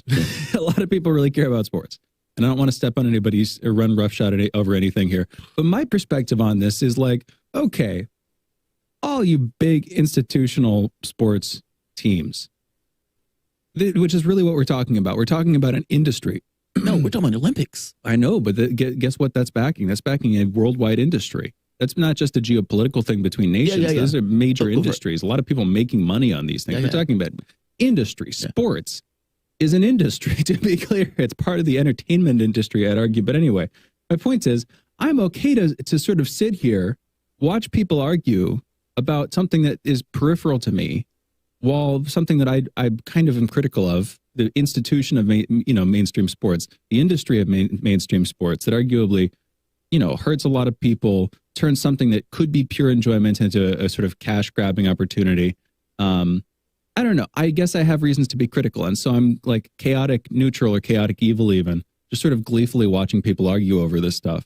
That's my attitude on this. When it comes to if you get down to the gender issues, just in an abstract sense, it's even more fun, because on the one hand, people should be, in my opinion, should be able to call or think of themselves as basically whatever they want. I should be able to think of them however I want, but I try to be a nice person, so I'll try to think of them how they want, effectively. That's the baseline. And I see some people using the trans issue as a sort of just generic political weapon, and they can have that conversation. They can do that. But when it comes to the factual thing, I don't care. And when it comes to sports, it doesn't involve me. But I guess it's fun to see people arguing about something, especially in a way that's not necessarily helping the industry of sports, which for all I care, could be replaced by a bunch of amateurs. And you probably have more fun. You probably have more healthy people. You probably, if instead of us all watching baseball at a stadium, you had a bunch of small baseball teams, I feel like that would be better for baseball, the sport. And I feel like that would be better for the people who watch these, watch the games. I don't know. That's how I feel about the whole thing. I don't know what that has to do with transgender athletes competing. Let them compete. It doesn't matter. And let everybody else argue about it. Shane, if I want to go out and play baseball, I have no idea what that means. What do you mean, let them compete and let everybody else argue about it? I don't know what that means. That's okay. Am I competing with a transgender athlete? I don't think you're competing in anything. Exactly. Here's the thing. That's what I'm saying. If that's the case, Shane, then none of this stuff matters. Would you care? That's exactly what I'm saying. None of it matters. That's what I'm saying. No. A lot of people are arguing about anything. If that's not true. About anything. If that's true, nothing matters about anything. Who's actually arguing here? Meaning, I don't have any feelings about powerlifting. I'm not even going to see the powerlifting competition. And what is women's sports as a category, if not an industry? And I got to be honest, most of the stuff I don't care about, because most of things I think don't matter in general, right? I always tell you, none of it's real. I think things matter. This is just one that doesn't. This is one that definitely does not matter. Yeah, it doesn't matter to you. I mean, but I guess my point is, with that logic, none of this matters. No, because who should be allowed to compete against somebody else in some industry is not the same thing as people getting shelled or bombed by their next door neighbor in another country. Shane, when it comes to world wars or inflation or the economy, who gets to lift weights? Just so clear, you have no opinion on this issue. I've already voiced a lot of them. We could debate about it. No, you haven't. I haven't heard anything on this issue. This issue is very specific about the first transgender athlete competing in the Olympics. Yeah. Formerly a man transitioned to a female will be competing in powerlifting in Tokyo. Who's the debate between? Who's the debate between? Whether or not transgender athletes should compete in sports that were initially for women. And if this is a debate, who is it between? I would argue that it's between at least two camps. One, people who are pro-transgender rights specifically, right. And two, industry insiders, whether they're the athletes themselves, the people who want to employ athletes and construct teams, right. Or fans who are so bought into it that they really care who gets to compete against who else. Those are the two camps as far as I can tell. And I don't care a whit for either one. I'm not in either camp. What I care about is whether or not people are going to get injured in the context of a competition. That's what I care about. I was even very specific in bringing up the point of the person being injured in the ring by an athlete that transitioned into a female and beat the living stuffing out of another woman that was in the ring. Very specific. I care about competition, maybe because I play chess, right? And so in my head, this notion of this sanctity of competition, where it's like you and I have the ability to debone each other. We're going to get in. We're going to do everything we possibly can to injure, destroy, by hook or by crook, the other person. At the end of that game, we're going to shake hands. We're going to walk out. It's that. And whether that's boxing, whether that's karate, whether that's MMA, that is still there, right? That camaraderie of it is still there. That sanctity of the sport is still there. I do think it matters in regards to the efficiency of an individual, whether that person is a porn star, whether that person is a radio host, a barista, or whether that person is doing martial arts. There's something to be said about the skill that is entailed in the person and individual doing it. It's like watching somebody acting. I can watch the originals over and over and over and over again because the acting is so good in the show when these guys are going at it. This is no different to me. If two people get into the ring, I want to know that it's a fair competition. That's all. I don't want to know that there's a 2% muscle mass increase in this other individual when they're having a fight. And yes, this person who doesn't have that advantage is perfectly willing to do it because they see it as a challenge. But should they be willing to do it? Should they see it as a challenge? And what does it mean for the sport if you end up with a situation where a lot of transgender men transition and end up in a sport fighting natural-born women? Is that okay? Now, I look at that and be like, if everything is even, I don't have an issue with it. I don't care. If there is any potential, but there is a differential in muscle mass, a differential in something that is coming associated with the transition, then I have an issue. Changes the sport. It's not that anymore. It's something different. If somebody was using some kind of product while they were playing chess and it gave them some kind of bump in their mentality, yeah, I'd be bothered by that. And I consider this the same. It's not that I'm overtly invested. Usually I don't care about sports one way or the other. But for this, I mean, our job on some level is to analyze the various stories. And you're not necessarily going to be overtly and thoroughly invested in each of the stories, but you still may have a take or an opinion on it. What I see happening here is a debate between two sides, and I'm happy if either of those sides loses. If on the one hand, the pro transgender rights activists who are willing to discard the fundamental facts of biological nature are losing. But that's because are they discarding the fundamental facts of biological nature in the context of if they say the transition of the sport? If they say that M2F transgender folks have the same muscle mass, assuming they transitioned when they were in adulthood, I think they're wrong. As female, yes, they're fundamentally wrong. That's on the one hand, and on the other hand, you got stop right there for a second. On the other hand, if that's true, should they compete in female sports? That's the thing. It's not up to me, but what I know is they're having an argument about it, and both sides are wrong, and I'm happy to watch them lose. I'm happy to watch both sides lose, because in my opinion, what will happen is both sides will lose. Both sides are wrong about the transgender what's the rights other side? activists. The other side would be institutional sports as an industry, and I'm happy to watch that lose money and fade away and be replaced by something arguably better. I'm trying to understand how they're wrong in this debate. It's because it's like an unstoppable force meeting an immovable object, sort of, because you have a massive social justice movement that needs, in order to grow and sustain itself, to deny that. And the whole argument about TERFs, where everybody from J.K. Rowling to your average... Yes, she's apparently a transgender phobe or something like that. Yeah, to your average bigot at apparently I am now also, apparently. Yeah, we got Tyler on the line. Yeah, we have Tyler. We've been going on about this for a while. Let's get to our guest. We're going to go into a break. You guys are listening to Fault Lines with Thomas and Stranahan, coming back with Tyler Nixon about Roger Stone.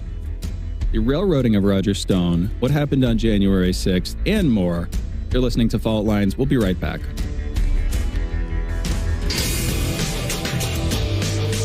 Fault Lines. Want to talk? Get in touch with us at radio@sputniknews.com. In a media landscape filled with so-called journalists acting as stenographers for their billionaire bosses, there is a desperate need for news, analysis, and perspectives that buck the status quo and get to the heart of how domestic and international events impact you and me, as well as showing how we can get involved in the struggle to change that status quo. Check out By Any Means Necessary on Radio Sputnik, Monday through Friday from 2 to 4 p.m. Eastern, to hear the stories and voices that mainstream media refuses to tell you. And join us as we connect the political, social, and economic movements shaping the world around us. That's By Any Means Necessary, Monday through Friday at 2 to 4 p.m. Eastern, right here on Radio Sputnik.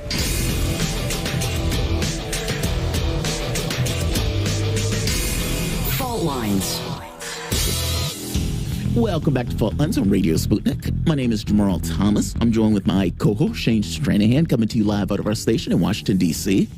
If you guys live in the area, you can catch us on radio at 105.5 FM and 1390 AM. We're also in Kansas City at 102.9 FM and 104.7 FM. If you're digging what Shane and I are putting down, whatever platform you're consuming this content on, give us a like and share that audio or video. If you want to join in on the conversation, you can do so with a chat, a tweet, and of course, you can reach us by phone at 202-521-1320. That is 202-521-1320. Your engagement helps make the show what it is, so definitely don't be shy. I'm going to bring our next guest in. So Roger Stone's house. I am not a big fan of Roger Stone. I think I've said that before. By the same token, I am less of a fan of the government being used as a political cudgel to go after people that I don't particularly like. And Roger Stone was one of those people. They raided Roger Stone's house like it was a compound. Roger Stone, 60, 70-some-year-old man, raided his house. And the media just so happened, early in the morning, pitch black outside, just so happened to be there as they brought him out in handcuffs. Now, this is egregious, to put it mildly. And the catch becomes, why on earth is the government being used in a political way? The left doesn't like that taking place in Brazil when they went after Lula. And yet, many of them seem to be perfectly okay because the person's name is Roger Stone. I am not. To have a conversation about the latest on Roger Stone, where they're basically trying to say that Roger Stone was related to the people who raided the Capitol. Stone wasn't even there, but apparently was related to the people who raided the Capitol. We're joined with Tyler Nixon. Tyler Nixon is an archivist, activist, technologist, and just so happens to be the legal counsel for the same Roger Stone. Tyler, thank you for joining us, man. Good morning, guys. Great show today. Oh, really thank you. Enjoyed the discussion of the UFO phenomenon. Certainly, for those of us who have followed it for many, many years and have been dismayed by the government's active covering up and denials and, frankly, the attempts to discredit anyone I who love would you, even raise Tyler. the issue. We're gonna have to get you on for that, man. We're gonna have to get you on for that. I've been the UFO person on this network. I've brought on Elizondo. I've brought on Nick Pope. I've had the people who are releasing the videos from I've been doing. This has been my my perch on this. So I am glad you mentioned that. But shout out. We're gonna have to get you on for like a panel discussion or something like that when we bring guys on. Good to know. Anytime. I'd love to I'll say that just quick on that note, the government, like I said, they actively withheld and attempt to discredit people. So I don't know what can we trust with them coming out and what are their motives. Werner von Braun warned that a fake alien threat, extraterrestrial threat would be used as a justification for yet another sort of global lockdown to keep the people afraid, to justify the continued armament of the world, the military-industrial complex and so forth. So he was a credible source, I think, to listen to, at least as a warning on that. That is a hypothesis that some people have put out. I'm skeptical. I mean, I know that's a Greer thing, and Greer is pretty heavy on that front. I don't know, man. I mean, I think the worrying or the disconcerting part is there is possible stuff that is black budget that we just don't know. And in the context of that, it's like they're saying, okay, there's no way, it's definitely not us, which is the part where you can basically ignore. Right? It's like, oh, it's definitely not us, definitely not us. I don't know. I mean, people say that. I think I'm skeptical of it until there's a little bit more there to it. I am disconcerted. Yeah, I just I don't think I can't say it's extraterrestrial per se, but the diversity and unless we're talking about like these are holograms and they're not even real, but the diversity and the just the range and of these different vehicles that are being seen and have been being seen for decades. Yeah, go back to the 40s. It's too much to consider being exactly one or actually, well, there's the original. There's an incident in Texas, and I believe the 1890s even, that was covered by Jim Marrs in depth, where they talked about an airship that crashed and they actually buried the bodies, and apparently they went to try to check the graves, and the graves had been the bodies had been removed. It's a strange incident, but it definitely goes back before the Roswell incident. But the thing about it is this would be so sophisticated an operation if it was just exclusively, say, our own black budget type technology, that I just think it would be staggering to think that anything that we've seen, I mean, we're talking technologies, like I said, unless it's a hologram, that would be thousands of, if not millions of years into future progress in terms of their capabilities. You're talking about bending space-time, basically. Well, to be fair, we don't necessarily know how far that is. I mean, keep in mind, technology is exponentially expands on itself. So it's like the more that you know, the more that you know. It's that type of stuff. But Tyler, we're going to get you back specifically to have that conversation. I'm intrigued by this. Is so much more interesting. But shocked that we're having this conversation. But good shock. I want to get to Stone. I was fascinated by this. I was looking into this. So right here. So apparently, on March 9th, the Justice Department announced the arrest of 2 Oath Keepers for their alleged role in the attack. This is Newsweek. One of the men, Roberto Minuta, worked as a bodyguard for Stone hours before the riot. FBI court documents alleged that Minuta and others affiliated with the Oath Keepers had breached the U.S. Capitol grounds, where Minuta aggressively berated and taunted U.S. Capitol Police responsible for protecting the Capitol and other representatives in the Capitol. Now, right here, Stone's affiliation with the far-right groups such as Proud Boys have long been documented, but they're basically trying to attach Stone to these guys because they saw Stone with them before the breach, despite the fact that Stone wasn't at the breach. So right here, in the video, Stone was flanked by guards belonging to Oath Keepers, a far-right militia that provided security detail for him ahead of January 6th.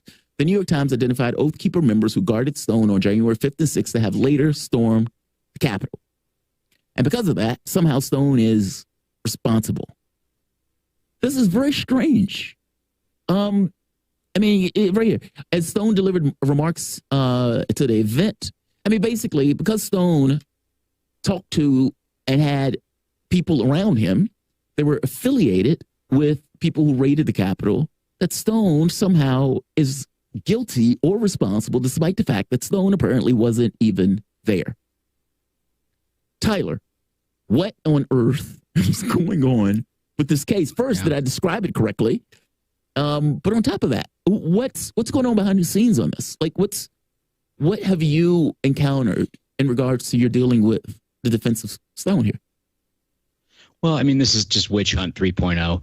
It's just a continuation of the ongoing partisan weaponization of law enforcement and, frankly, the justice system, which is a far more disturbing, ongoing and dangerous reality, frankly, than any single day event at the Capitol.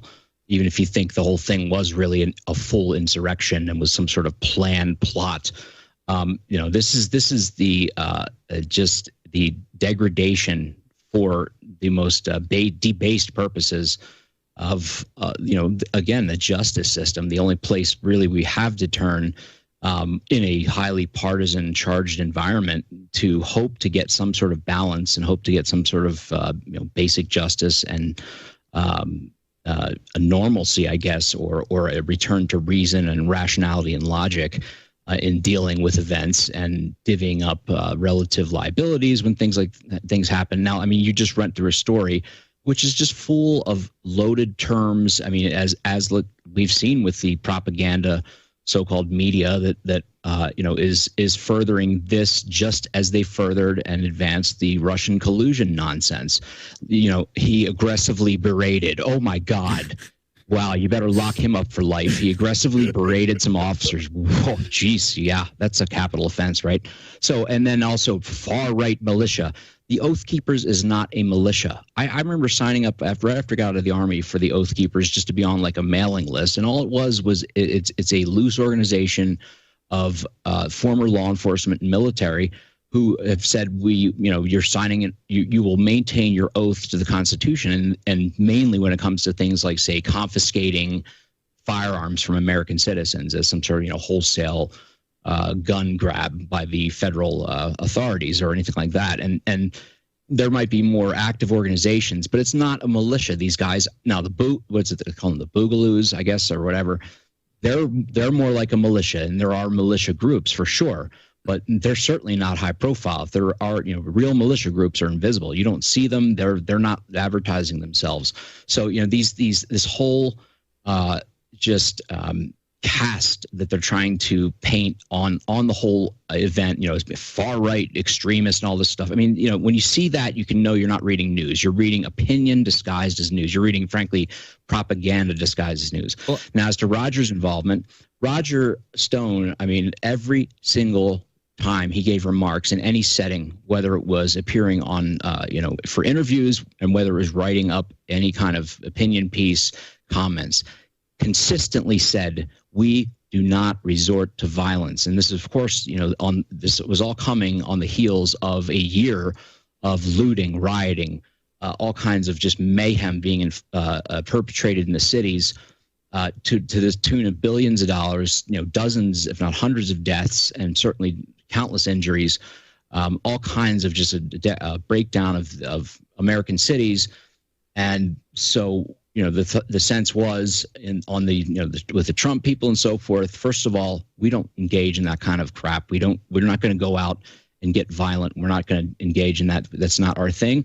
We believe in this republic. We believe in the Constitution, and we believe in civil, peaceable means of achieving, our political objectives or, in governance. And Stone said this repeatedly over and over and over, and always, that was the punctuation mark at the end of anything he said, concerning whether it was calling out the potential for vote fraud, you name it. And he did so when he spoke in Washington. That is, but here's of course, that's not convenient. And that does sound like Roger, who is a libertarian. I've only met him once, but as far as I can remember, even though he likes to lift weights, he's not one to throw literal physical punches. He will verbally throw punches for sure. In fact, he's known for that. In fact, that's what he's relied on by some to do. But, physically, I bring up the libertarian thing just because usually there's the advocation of nonviolence that specifically on the right wing is kind of a dividing line for a lot of. I've seen him physically accosted, physically assaulted, and is not responding to the extent he needed to defend himself. No, he would not. I mean, he could have. I mean, he certainly is capable of it. Well, but it's convenient. Never was one to punch back and try to counterattack. Totally. Yeah. Well, that's even more heartening to hear. But it's convenient to bring out Roger Stone. It's also convenient to bring out Alex Jones.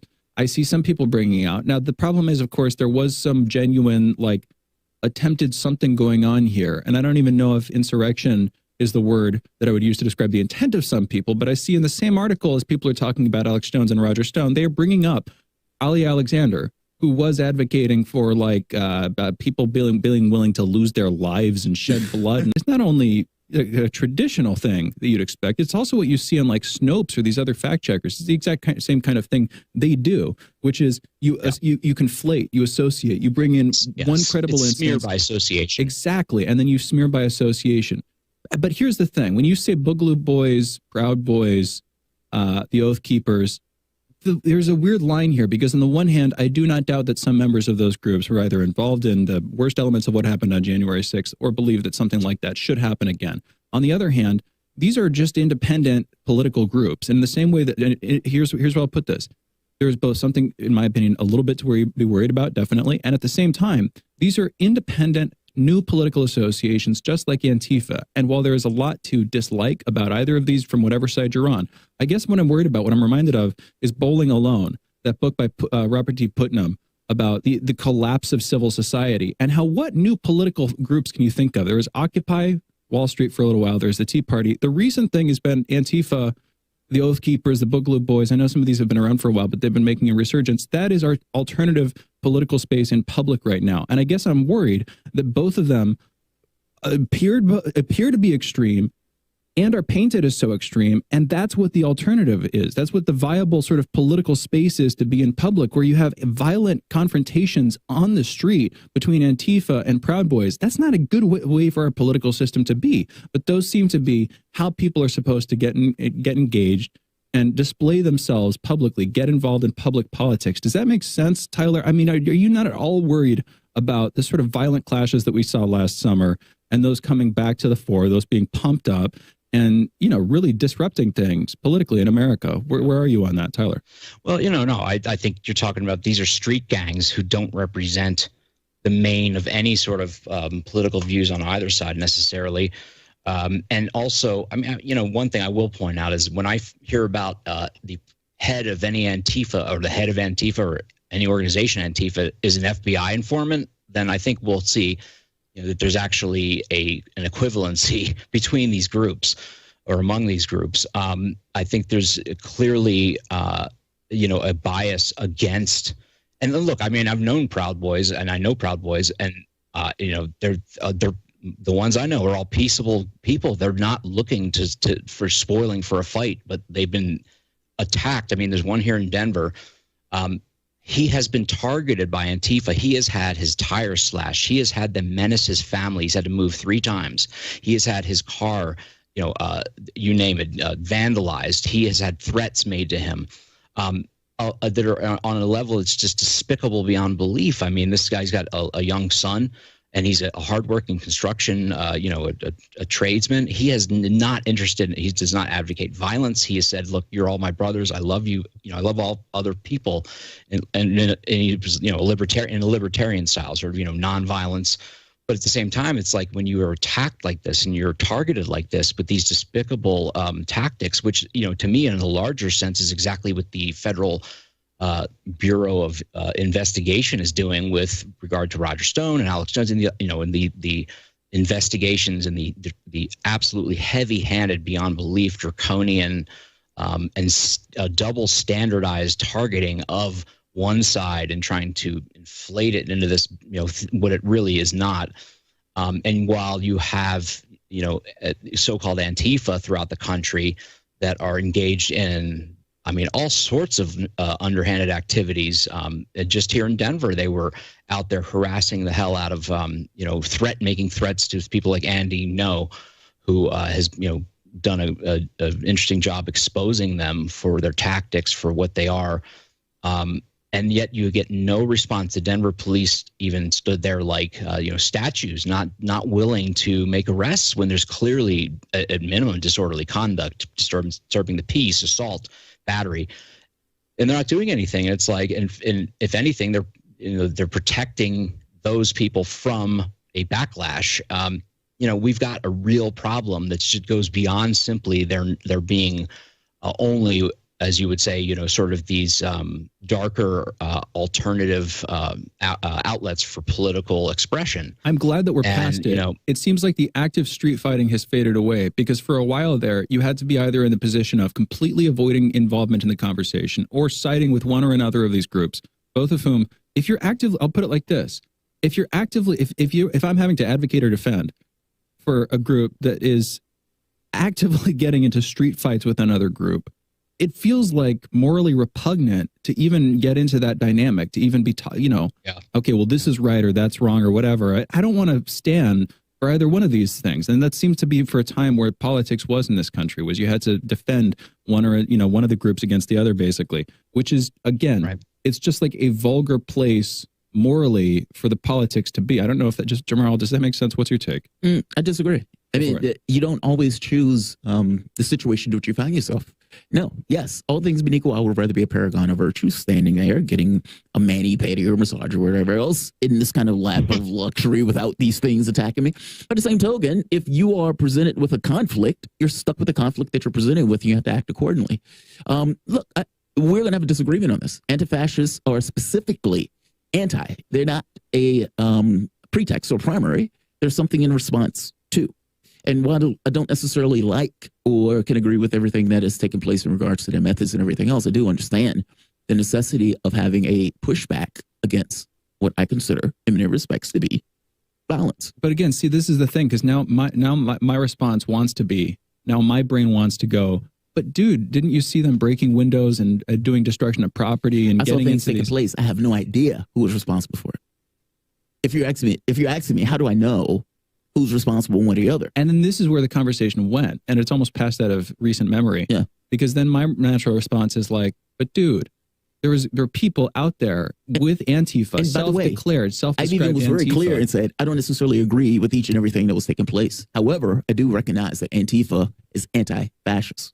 Oh, but isn't that just branding? Isn't that just branding? No, I don't think that's branding. What's to keep that from being because just branding? I've seen situations where these guys, for example, Charlottesville, and if you talk to some of the people in Charlottesville, it was Antifa that was protecting some of the other people from the Nazis that were out there attacking, basically, some of the protesters who were there. And then I've also heard about the Proud Boys protecting people against Antifa too. So if you're protecting, again, that's the thing. It just goes. I can only tell you. I will say this. I can only tell you from my perspective. One is an anti, and the other one is, it's not like Antifa is just there as they're there unto themselves. That's the point that I'm trying to make here. It's not that everybody who's going to be a part of Antifa is great, nor is it that they're going to be on the side of the angels. They're going to be some people who use the justification to say, well, I am endowed with this because I am on the right side, and so what I do in this case is justified. And that's where the conversation was for like a year or something like that. It's drifted since then. Tyler, yeah, we got to wrap. We've got to wrap. We've got another guest. Tyler, any last thoughts before we close here? Real quick. Well, I mean, anti-fascists. I've never seen such fascism and fascistic tactics from people who call themselves anti-fascists. I mean, Antifa engages in intimidation of journalists, of independent people who aren't even politically aligned or right wing. Number one. Number two. Final thought would be this: look, Roger Stone is a veteran who would know and knew before and during. And one of the reasons he advocated against any sort of like violence or that was because he knew exactly what it would be used as. And because we're held to a higher standard than, frankly, any left-wing mob is, that it would be the worst possible thing that could happen was for any kind of violence to break out that could be attributed to ours. It would just be a boneheaded idiot move that would be used against us forever. And in a broad brush. And that's why the notion that he would be involved in anything but trying to thwart and to, stop that from happening is just absurd. And for them to go after him and try to cobble something together makes the Russian collusion thing look like a factual, recitation of reality rather than just a fantasy put together to target political opponents. But unless it works, be that as it may, gentlemen, I appreciate the opportunity. Tyler, thank you for joining us. Unless it works, that's the thing. Unless Roger Stone, in backing a coup, expects the coup to win, in which case it's like you're putting in an investment and you're laying down your bet, even though you've got a pair of twos or whatever. Now, I don't think that happened. I do agree with you, but that's the narrative. The narrative response is that Tyler decided to place a long shot bet effectively on the prospect of a successful coup, and that he would be riding the wave if that succeeded. Again, though, I don't believe that, but we're glad to have the conversation with you. Also going to talk aliens more sometime. Tyler Nixon, archivist, activist, technologist, legal counsel to Roger Stone. Follow him on Twitter at Real Tyler Nixon. You're listening to Fault Lines with Thomas and Stranahan, going into a break, coming back, talking about the election in Iran with Rafael Moriello. You're listening to Fault Lines. We'll be right back on the other side of this short break. Fault Lines.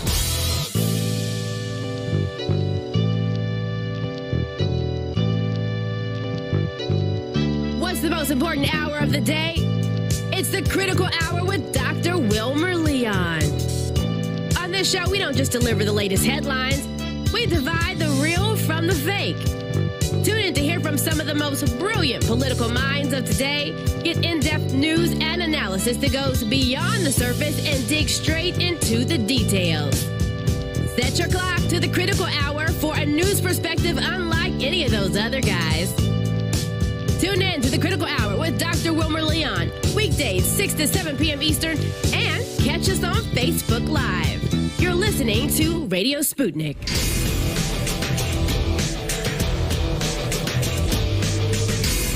Fault Lines. And we're back. You're listening to Fault Lines with Thomas and Stranahan, and we're talking about the election, the presidential election in Iran, with Ebrahim Raisi successfully elected to head as the new president. Iran. We're going to be talking about what this means for domestic politics, also arguably more importantly for us, for America, for Iran's foreign policy. Iran electing a hardliner leader, which again, that's how this whole debate, how this whole thing internationally, that's how it's being spoken of. And some people presenting as worried. Anyway, we're getting into this conversation with Rafael Moriello, geopolitical analyst and assistant professor at the Faculty of Persian Literature and Foreign Languages, Alamet Tabatabai University, that's in Tehran. and an invited lecturer at the master's program in geopolitics and global security at the Sapienza, University of Rome. Rafael, thank you for joining us. How are you doing this afternoon? Thanks for inviting me. It's a good day here in Tehran. I'm keen to start the conversation about the elections.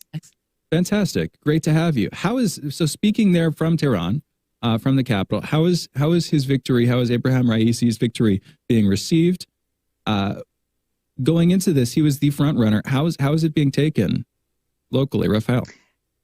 Yeah, I mean, the opinions are quite divided, as in any election. I will say this election has many characteristics that differentiate it from the previous ones.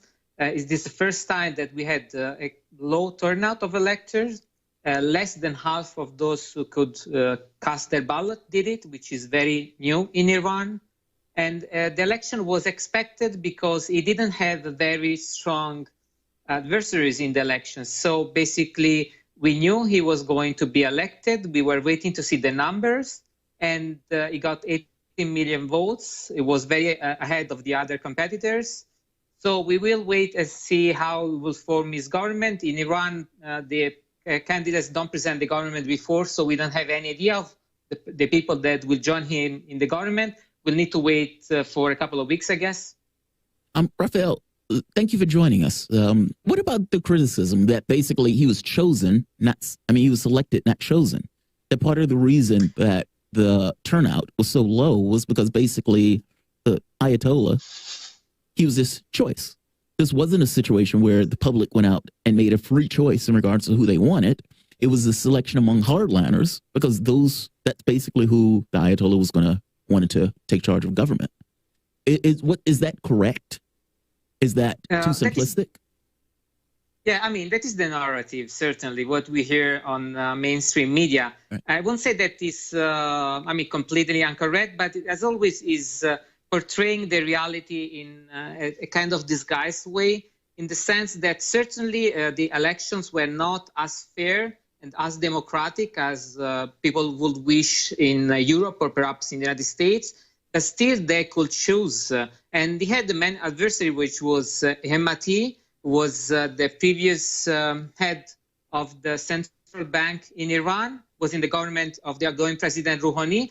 People had the choice. And you have to consider that the votes are counted in Iran. It's not like, because Raisi was the front runner for the conservatives that he got 99.9% of the votes. He didn't get even close to that.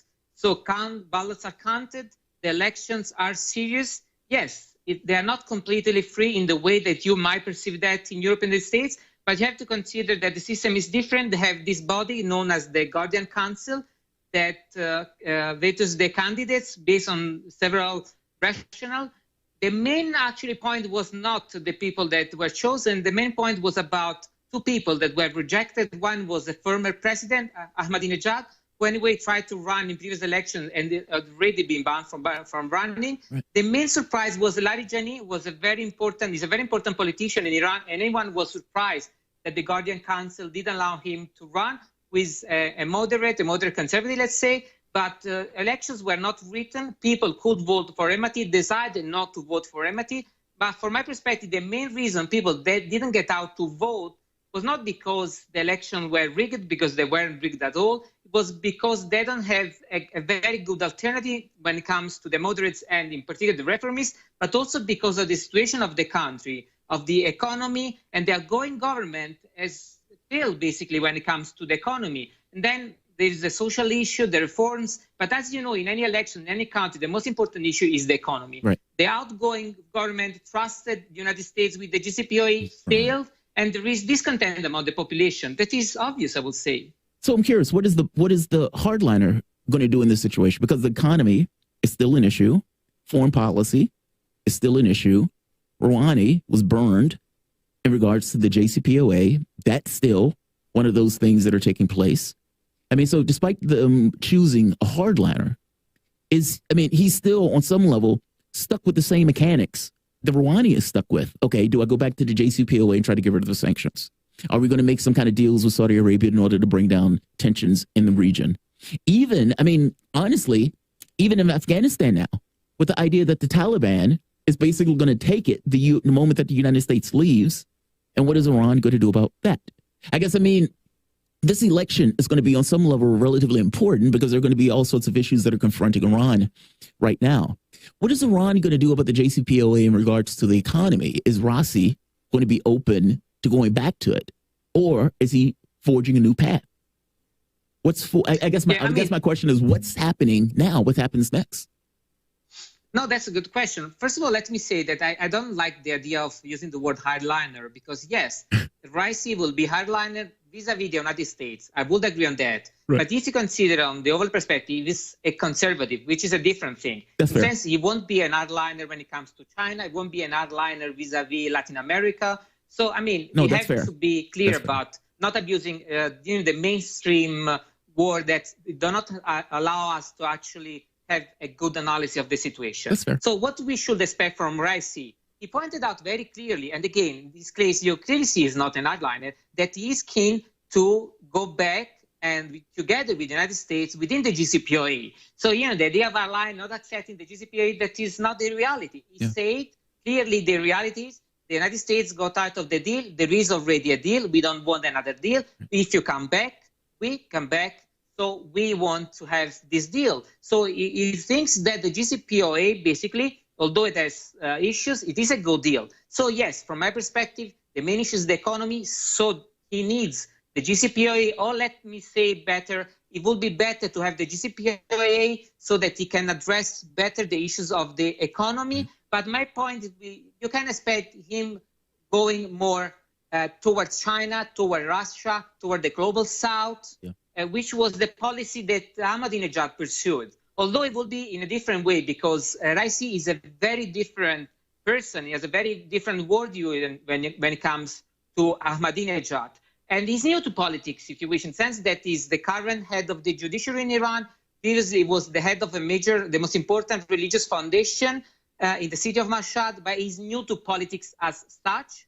So we don't have many ideas of how he will form the government. What we can expect is that will be more hardliner vis-a-vis the United States, but more conservative when it comes to social issues. Although yesterday had his first meeting with the media, it was actually very open towards Europe. He criticized Europe as regards the JCPOA, was very open and open-minded in that respect. He was open to establish again diplomatic relations with Saudi Arabia. He stressed that he wants to address regional issues. So I won't be that negative as anyone else, coming with a preconceived idea of politics in Iran are. Okay, Raphael, you're talking about the economy earlier. You're talking about how that effectively partly triggered people not going out to actually vote in this election. Am I right in reading into this that there is a general sort of distrust or disenchantment, disillusionment, something like that, with the political establishment there, that people are kind of pissed about how the JCPOA was handled specifically? They're pissed about the state of the economy, largely driven by sanctions. Domestic and foreign policies have somewhat merged because in order to get the economy roaring again, they would need to get the sanctions cut off and or to have big investment deals with Russia and China, and ideally both. And that, so the two issues have become confused. They become fused together, domestic and foreign politics, I mean, specifically. But generally, at this point, there's not that much daylight from what you're saying between the moderates and the hardliners. And people are just sort of out of touch with the political system. They couldn't vote for a moderate. That's why you saw these lower elections. It's not that it was rigged. Just to be clear from what you are saying, it's not that this election was rigged. It's that it is a little bit more rigged than it is over here. But also people are just kind of disenchanted and depressed about the state of affairs. Is that broadly right? What would you add on to that or try to correct about that, Raphael? No, that is correct in the sense that you saw when Rouhani came and said, okay, I want the JCPOA. I want to make a deal with the United States, with the so-called international community, which is basically the United States, somehow Europe. And people went out and voted for him 2 times. But the JCPOA failed. So now people are really, they wouldn't vote for the moderates. I hear you. So Raphael, we've got to close here. I'm sad to say thank you for joining us. Raphael Mariello, geopolitical analyst and assistant professor. You're listening to Fault Lines with Thomas and Stranahan, going into our break at the end of the hour, coming back with headlines and the last hour of this morning show. Be right back on the other side of this short break.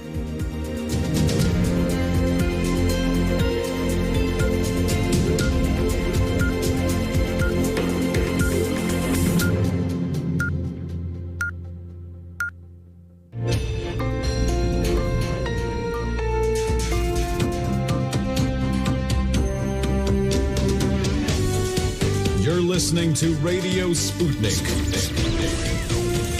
Telling the untold.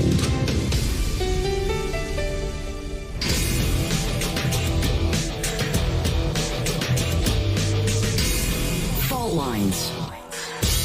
Live from across the divided states of America, it is time now for the last hour this morning of the most disruptive show, covering news, politics, and events from across these disunited states and the surface of our increasingly divided globe. In the independent corner, I'm your political analyst, Shane Stranahan. And in the left corner, I am the indefatigable, the ever-vigilant, the last man on the wall, your political analyst, Jamarl Thomas. And together we are Fault Lines with Thomas and Stranahan. All right, hope everybody's having a great morning. I want to give folks a quick map of today's show. At 7:30 a.m. Eastern, we spoke with Ted Rall for half an hour, talking about the latest on the New York City mayoral race, also talking about Bill de Blasio, his fractured legacy. We were joined by Tyler Nixon from 8:15 to 8:45, talking about the railroading of Roger Stone and who's actually to blame for whatever happened on January 6th. What actually that event was is still a matter of some dispute. Then from 8:45 to 9 a.m. Eastern, we were joined just now by Rafael Moriello. He's a geopolitical analyst and assistant professor. We were talking about the Iranian elections, which put Ebrahim Raisi into power as the more hardline leaning president of Iran. We're getting into it anyway. Without further ado, let's get into the headlines. Hope everybody's having a great morning, by the way. First up, in COVID news, there were about 15,837 new COVID cases reported in the United States yesterday. Also about 288 new deaths. Over the past week, there have been an average of about 11,243 cases per day. That's a decrease of 29% from the average 2 weeks earlier. 45% of the total American public has been fully vaccinated at this point, and 53% of residents have received at least one dose. And as of this morning, the coronavirus has infected about 33,524,838 people across the United States and killed about 601,730 people across the U.S. In national political news, New Yorkers will be trying out the new ranked choice election system for their Democratic primary in the mayoral race today. Speaking with Ted Rall about this earlier, he said it was confusing, and the ranked choice voting system, a new one for New York, was not working well, largely just because people didn't like their choices. And so, with ranked choice voting, you basically create a list in order of who you would prefer to have win, basically. So you have one Andrew Yang, two Maya Wiley, etc., all the way down. And that way, you put these lists together, and effectively you get, okay, who would the aggregate preference be? Who's the best one if you sort of average it out over everybody's lists? Anyway, it's not the most technically accurate description, but it gets the idea across. Quite different from just selecting one candidate, from voting for one candidate. Anyway, the problem that Ted was saying was that people just didn't like the candidates, and so they would choose at most one candidate, put their name on the list, and be like, yeah, all the others, I don't know about that. But at that point, it's just what they're used to, voting, which is choosing a single candidate. And again, I will say, old dog, new tricks, don't usually mix, that kind of argument. Anyway, residents will have the ability to choose 5 of the 13 candidates in their preferential order. The winner of this primary will likely be the victor in the general election in the fall. Top issues for the candidates to address include public safety, police budgeting, and more. And again, we're going over police budgeting specifically with a clip from Maya Wiley, who was addressed pretty hardcorely, asked, okay, so you said defund the police. You said take $1 billion away from the police budget. And, are you really going to do with that? 70% of New Yorkers don't agree with that move. And she just sort of sputtered. That was a pretty hard-edged political elbow to hear over in that audio clip earlier. Anyway, good conversation with Ted Rall this morning. The Supreme Court has backed payments to amateur student athletes by the National Collegiate Athletic Association, that's the NCAA, defending payments and benefits related to education, but opening the door to direct pay from universities and other institutions that make boatloads of money from student athletes. The NCAA has defended the argument that students should play the sports as amateurs. Scientific American is out with an article titled, quote, "Maybe the aliens really are here," end quote, talking about the possibility that alien life is already with us, but has arrived in the form of probes, scanners, or other self-piloting technology, robots, effectively drones. That gets the idea across. A conversation about this earlier in the show with Jamarl. A backpacker in the Grand Canyon has died in the extreme heat, possibly from heat-related causes, and another backpacker in Yellowstone Park, probably over in Wyoming, injured by a bison, was medevaced to a hospital. In international news, 41 countries led by Canada have pressured China to grant the United Nations human rights chief full access to the Xinjiang region of China. That's home to the Uyghur population and suspected widespread human rights abuses. In Myanmar, security forces in the country's second largest city, Mandalay, have clashed with a local militia opposed to the coup government, which has been reigning since February. The military junta said that 7 protesters and 4 soldiers were killed while the government was raiding a house. Laurel Hubbard of New Zealand will be the first transgender athlete to compete at the Olympics. The former man fully transitioned into a female by 2013 and will be competing in the women's powerlifting competition in Tokyo this summer. Many people are rallying behind Hubbard as an inspiration, while others deem that this the end of female sports. And UEFA, that's the Union of European Football Associations, has denied Munich's request to light up a stadium with rainbow colors in advance of a football match between Germany and Hungary. And with that, those are our headlines. You're listening to Fault Lines with Thomas and Stranahan. And again, a quick heads up. We were going back and forth on this earlier, somewhat aggressively there for a minute. Remember, talking about the transgender stuff and the Olympics and, specifically, male to female transgender. I don't think it got aggressive. Yeah, well, you know what I mean. I'm just pushing you to be like, come on. Give me your take. Give me your take. Say something. Well, I didn't want you back away because I felt, if I'm being bluntly honest, I guess I had multiple feelings with it. But one feeling was, all right, this is my honest take. Yeah. Like, it's not that I'm heavily invested or anything like that. And as I think as I started to flesh it out, I started to realize, no, dude, you play chess. You have a bias that's in regards to the way you look at sports and competition and this notion that there's gentleman conduct. We're going to shake hands. And we're going to fight and punch each other in the face for 6 hours. And then at the end of great game. Yeah. And then we're going to talk about the game that we just played. That stuff, that sportsman level part that comes into it, all the trash talk and everything else. At the end of it, shake the man's hand, tell them good game. Some of you learned 6 years old. And so when I look at the sports, I look at it as, all right, it needs to be fair. It needs to be a show of skill. Otherwise, what's the point in doing it? And so it's like, I felt like I took a take. And I felt like you had a take. The take was just stuffed within that. Oh, I don't care. Well, but it's like, no, you got to take, dog. But I want them both. They both must be destroyed or something like this. Well, because I felt like maybe this didn't come across clearly enough. I just don't like industrial sports. I like the idea and this is almost a philosophical thing. Yeah, I get where you're coming from. You're like the honor of gamesmanship. Honor of gamesmanship. It's like, okay, if we're going to have a competition, you guys all of a sudden you're trying to introduce this incentive that's going to screw people up. That's going to give certain classes a competitive edge, a competitive advantage. Screwing with the sport. I don't identity like it. Issues. Purely out of this. This need of a political group. To be considered, I guess the term is equal, but the word is not equal. That gets contentious because I could, if I wanted to, I could put on my very anti-turf, pro-transgender hat or glasses or something and be like, Jamarl, you're dismissing a group of people who are just trying to assert their humanity. I just want your honest take. I just want your honest take. I don't want not this nonsense I'm just going to pretend to be this person. Well, when that person can come on the show and give their take. I'm talking about you.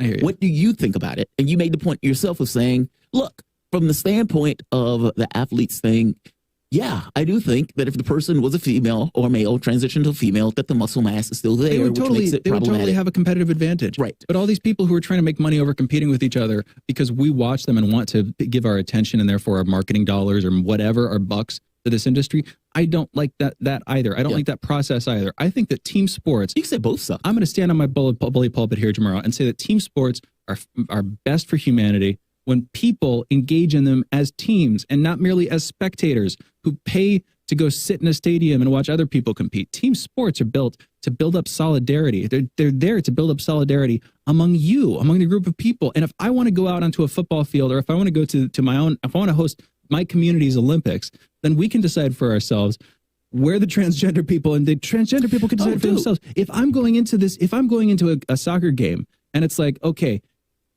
under the Olympics rubric, I might be worried about, as a woman, where's a transgender person, where's a male to female, whatever, where are they going to fit into it? But as a community, I feel like you would resolve that problem pretty quickly. It's like, okay, well, you talk about it for a little while. You used to have people complaining about community bathrooms. But on a national level. I mean, I guess I'm saying, look, I don't care if a tiny community says, okay, we want this, and this is their thing. Yeah. If we're talking about a sport where people are coming to watch because they enjoy and they want to invest their energy and time into watching and supporting, then those people want that sport on some level to be fair. Now, yes, you want some people who just care about winning. Move those people to the side for the moment. I think the majority of people just want it to be fair, and whatever fair means. And it's like, I feel you with the whole team sports thing, like the corporate nature of all of this stuff as it takes place. The catch becomes, how do you have something where if I am, let's say, if I want to compete as a football team, 300 million people across the United States, it's no longer local.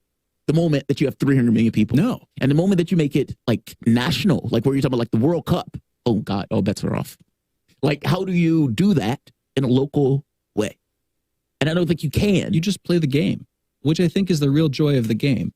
If the joy of the game is no longer, I'll put it like this, if the joy of the game is living vicariously through other players who are playing the game, then it's no longer a real, meaningful, level, vitalistic That's game. not true. That's not true. It's a spectator sport isn't a sport. It's a form of entertainment and reality TV. That's not true. And I would argue that it's not good for the sport.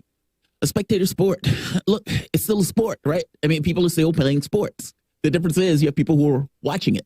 The difference of a spectator sport is it's just a sport. I think people it care enough about the watch. I think it increasingly becomes kayfabe. I think it loses its meritocratic elements. It's true. I think that very quickly, once a spectator sport ceases to be a real sport, it becomes kayfabe. You get increasingly simulated. I don't know what that means. It gets owned by dollars. You have corporations who invest their money into choosing whichever player gets put onto which team. Right. And over time, there's an incentive for it to no longer be a real competition, but for outside players with money to invest to try to control it so that they can make investments and extract wealth from their investments. It becomes an investment opportunity and a simulation of a sport, and it denudes the reality of a sport. What gives football its vitalistic international spirit is that all these people play football. They grow up playing football, kicking around a ball in the streets, growing up, that kind of thing. We have this in America with our version of football and basketball. You've got a couple of versions of this. These are still living sports. Same with baseball. These are still living sports. That's all about the industry. Right. But coming to, can we switch to the other side? Wait, I'm trying to understand what's the sport because football is a spectator sport. Yes. Basketball, spectator sport. But soccer, but people also sport. play it. And what keeps those games alive, what makes them real for people is that they can play them. What's the deviation though? What's the one that's a spectator sport that's not a sport? That's what I'm trying to get at. I would argue that wrestling specifically is the best example of a sport. Wrestling isn't real. Exactly. I know, but that's not a sport. I mean, exactly. It's a sport, it used but to it's not be real. I know what you used to mean. be, and then people stopped engaging in it because it's freaking dangerous. Right. And so they stopped doing it all the time. And then it became it's weird. kayfabe. It's hard for me to say, right? Because it's not a sport in the sense that these guys are competing. If nobody played basketball in the real world, but people were only pedicured to play basketball from then it's not real. Womb to tomb or whatever. I don't consider wrestling a sport. I'm trying to find the sport that's a spectator sport that's not really a sport. I know what you mean. I accept wrestling. That's wrestling. That's what I'm saying. That proves the model. But here's the thing. We've talked about the sports industry. I wanted to go back to the other side of this for a second, which are the activists, I'm guessing, who are like pushing back against the idea that, getting their take into this conversation. Yes, I quote and crap for that. Who are pissed at people and calling people transphobic, etc. Okay, whatever. You can take your puritanical pie on your own supply. You can take that atmosphere. That's not where they're coming from. I know. They're coming from this place of acceptance. It's kind of like the gay marriage stuff. It's like us having a civil union is not the same thing as us being married, and us being married is us being accepted. There's a difference in those things. I hear you. And so it's like for this, it's like, well, if I am indeed a real woman, if you're indeed going to call me a real woman, that as a real woman, I should be able to go and compete and do everything else that a real woman does, including compete into a sport. That's where it's coming from. I hear you, but can't we just have common sense about this? Can't we have common sense in a conversation? Can't we be like, okay. But it's not a common sense issue. It's an emotional acceptance issue. So what's going on here? Somebody who is born with enough of a biological leaning in one direction that they're going to be categorized by a doctor at birth as either male or female decides or realizes either one early on that they don't fit, that how they feel about the world and how they feel about themselves does not fit with how their gender given to them, and they realize, and it's true, that there's no binary hard edge. You have to draw the line between men and women. And even the man and woman thing is structure. Yeah, the cultural connotation of it, let alone the physical reality. All of that comes with There's it. massive deconstruction, but it has. But if we apply common sense to this situation, I feel like what a humane, sort of impartial person would say is, okay, you have decided that this doesn't fit with you.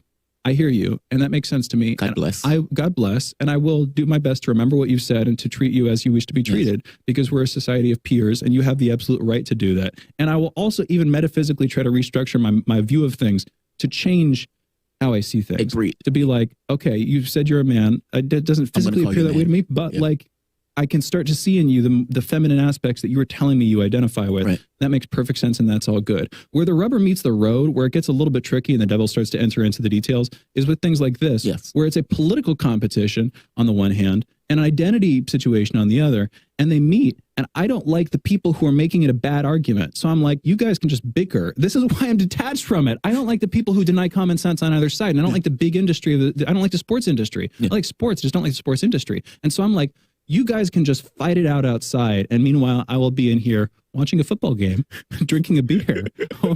maybe the football game will even have transgender athletes on it. I don't care. It doesn't matter to me. It's just a game. Does that make sense? I guess it makes sense. It matters to me insofar as the way the game is played and who wins, who loses, and whether or not the game is fair. That's all. I mean, from the standpoint of the industry, yeah, I feel you with the industry thing. I just don't know how you do it without the industry. Especially in our particular system, in our particular society. Like, if the moment that you have, and by the way, the money into the game, I even get that, where it screws with the purity of the game per se. But you can also make an argument that the money makes the game sharper. Just because, all right, I'm going to give this guy $20 million, and the guy's like, oh, my back hurts, I don't care. Oh, my leg, I don't care. But I don't care. But I might get injured, I don't care. I don't care. You're getting $20 million, buddy. You better run that football. In which case, you have people who are trying to meet the peak of their physical condition. I hear you, and that's to do something where you're like, wow. Now the catch becomes, do you want people to do that? Oh yeah, but like, is that depressing? But I want people to do that for themselves. They're never going to do that for themselves. Yes, they will. No, are you kidding me? Yes, they will. Never do that for themselves. Yes, they do. I don't believe that for a moment that you were going to get all of those people running that pigskin up and down the field. Okay, well, just because not of literally just everyone. because. But maybe if they wouldn't do that for themselves, because they wouldn't take the potential for the injury, they wouldn't take the potential for the illness and stuff that's associated with it. All of that stuff is done with the cash that's driving them. If we back up and look at this for a second, what affects how we view, if I want to try to bust taboos in general, what affects how we view sports, what we desire when we watch sports in this country?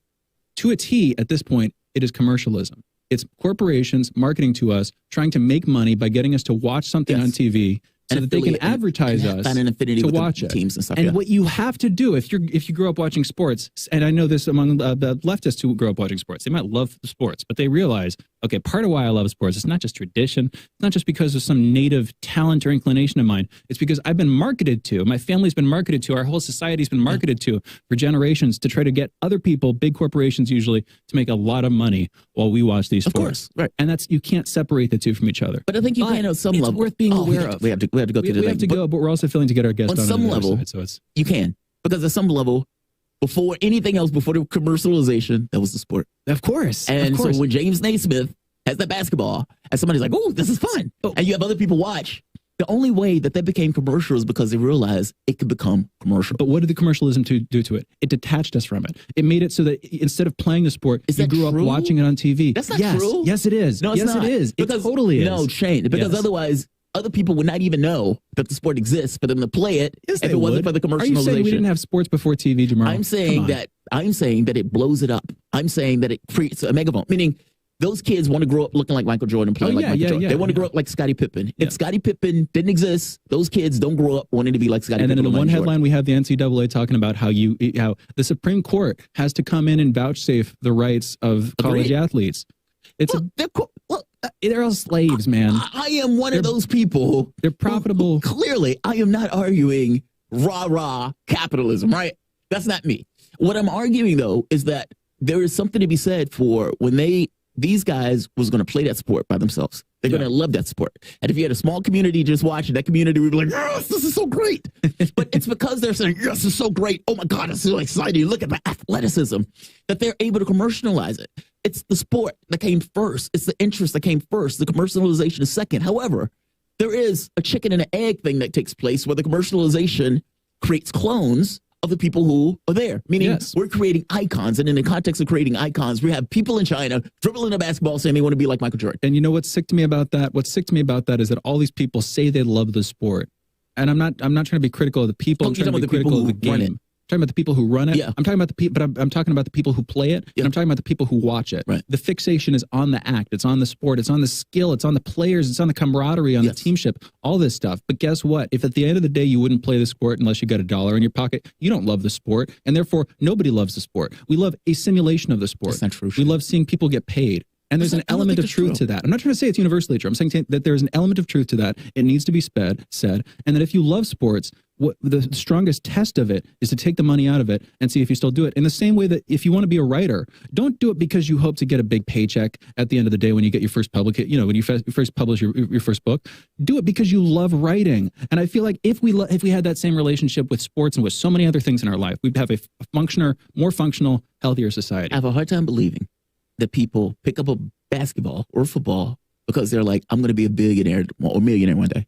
I don't buy that. I think some do. I don't buy that at all. I think they do. I think you have to love it first or enjoy it first. I'm going to get that free ride through scholarship. I'm going to get that. I'm going to get that free ride through college. I'm going to get that scholarship. I might get a multi-million-dollar contract. That guy doesn't go anywhere compared to the guy that loves it. Maybe. I would guarantee you, the guy that loves it, the guy that gets up in the morning and says, I'm doing this just because I love it. I feel like that might be a trope. I feel like skill runs on its own axis. You have all these kids brought up playing violin, piano. They could go on to become brilliant, and they were trained to love it.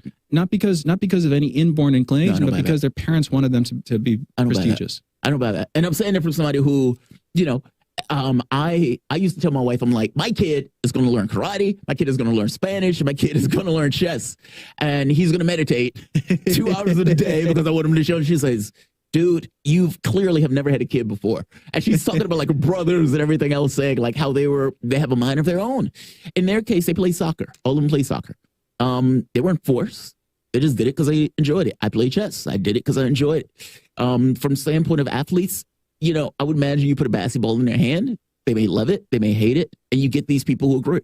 But the people who love it, who get up in the morning and do it, not because you tell them, not because you push them, not because you're, hey, you're going to make $1 million 20 years from now doing this. No, it's the people who just love it, who just digs in them, that gets up in the morning. You're right. Those are the people who are like, because those are the people you don't need to push. You don't need to say, do this. You don't need to do, if anything, you need to tell them to stop. Yeah, not everyone's going to be a basketball star. Well, I am.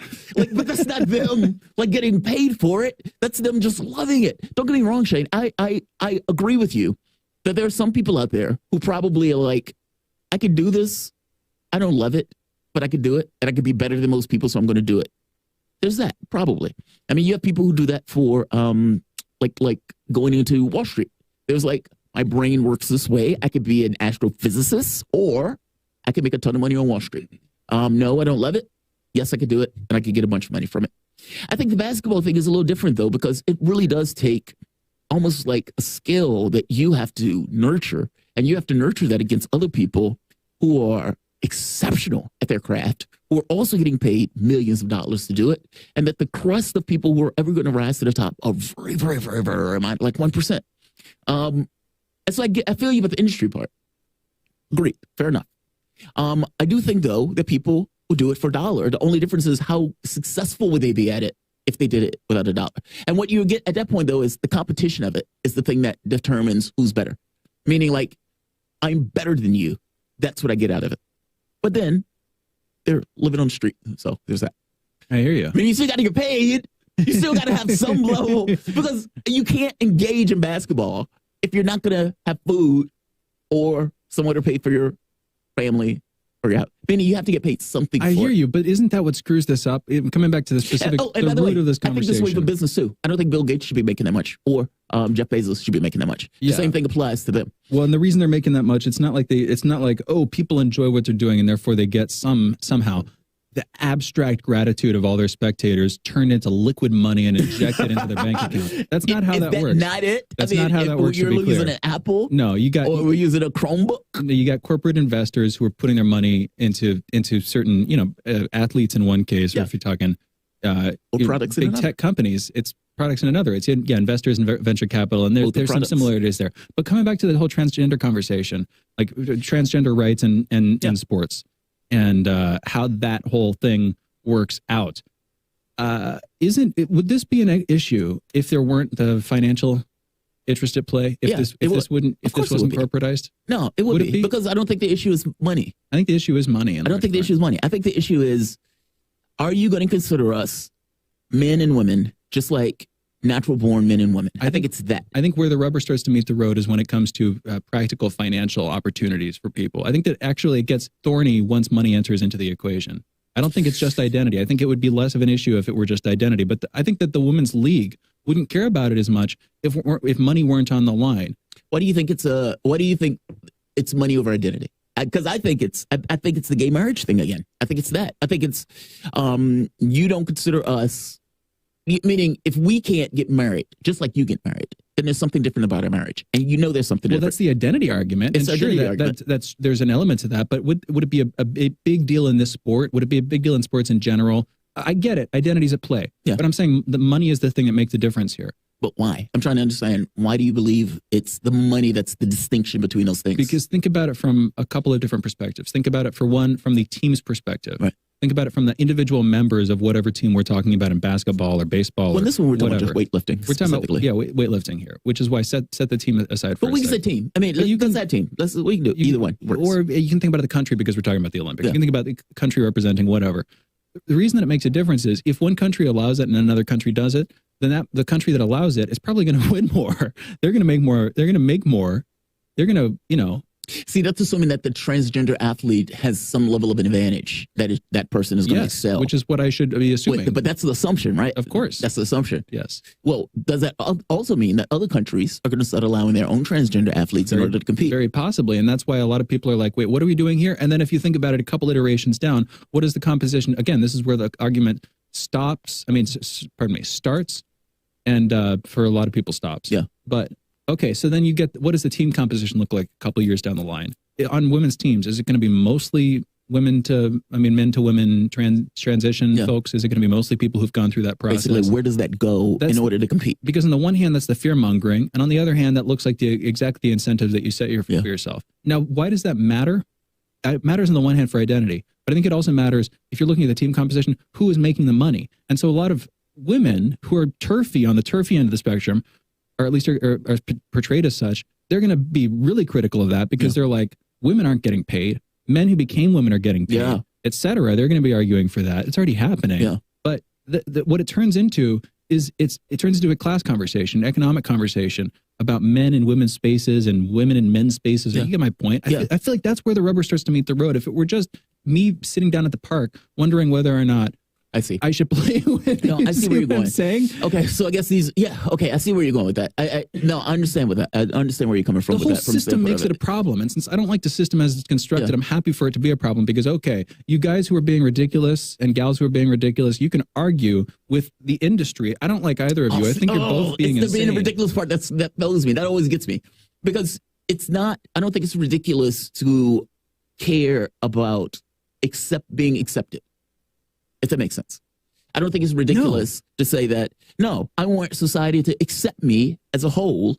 And it's like being accepted as a whole means I want to be able to marry just like people who are born a man or woman be able to marry. I want to be able to do. The catch, again, for me becomes physical matter reality, and whether or not the physical matter reality has consequences beyond just what you want as an individual. Meaning you're stuck with reality, period. There's also something creepy about it.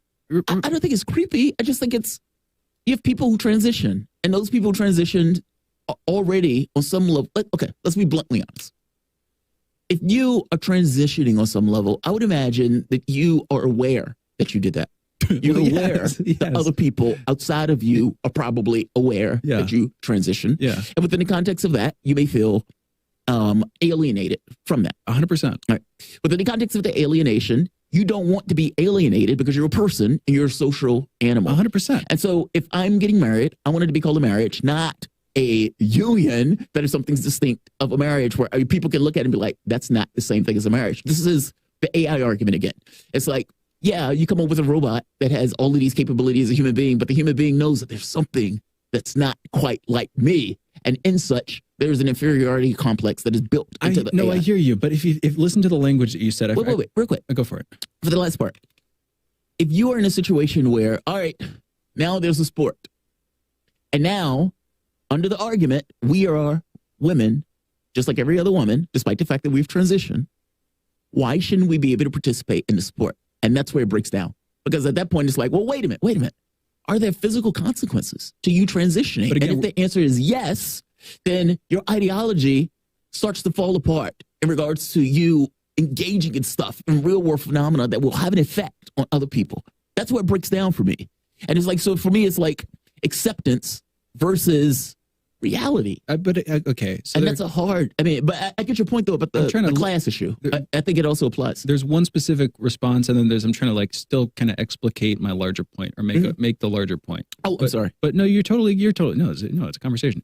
But the specific response here, I guess just the larger point actually.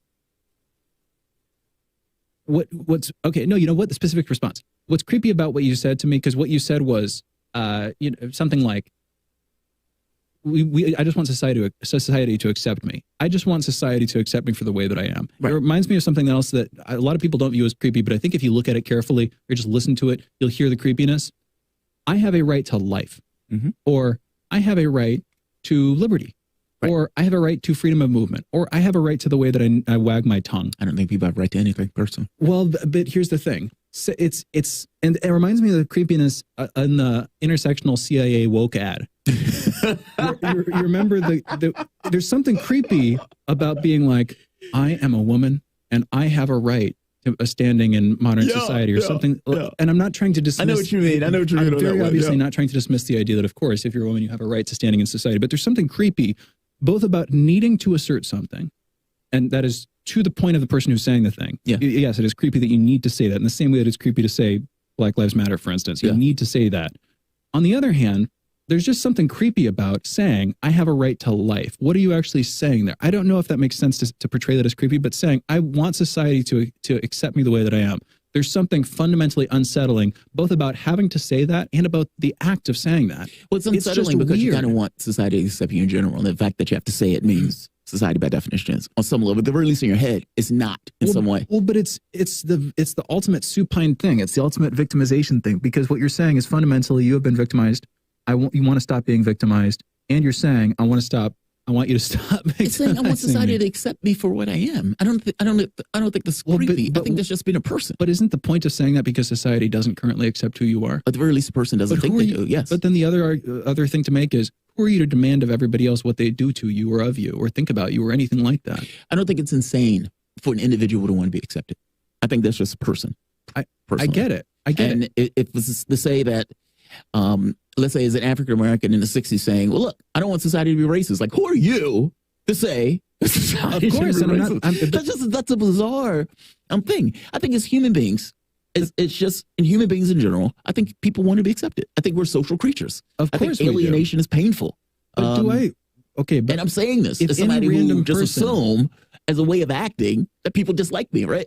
And so I get this notion of alienation and separation and how I personally don't want society to like me. I personally want society to have an adversarial relationship with me, because I don't want there to be such a thing as hegemonic society. When I was talking with Noam Chomsky, he used Gramsci's idea of hegemonic culture or hegemonic common sense. I think he was using the phrase hegemonic common sense particularly. I want, if there is such a thing as hegemonic common sense, if there's a pervading water that we're swimming in, I want to cut my way clear of that water. I want to stand in opposition to the water, not in everyone to it. I want to love humanity, but I want to, be in opposition to the way things are because there are problems with it, and I want to be my own person. You know what I mean? There's something creepy, in my opinion, about saying I want everybody to accept me, or I want everybody to tolerate me, both in the desperation that is legitimate in its own way and in the way that you're framing it. Now, I don't want to nitpick. I'm just saying there's something a little bit weird baseline. I want society to tolerate me. I don't want society to be intolerant. I'm perfectly okay if parts of society are intolerant of me, and I want to be in absolute rapturous love and vice versa with certain parts of society. I don't care about society as a homogeneous whole, and I don't need society to feel any particular way about me.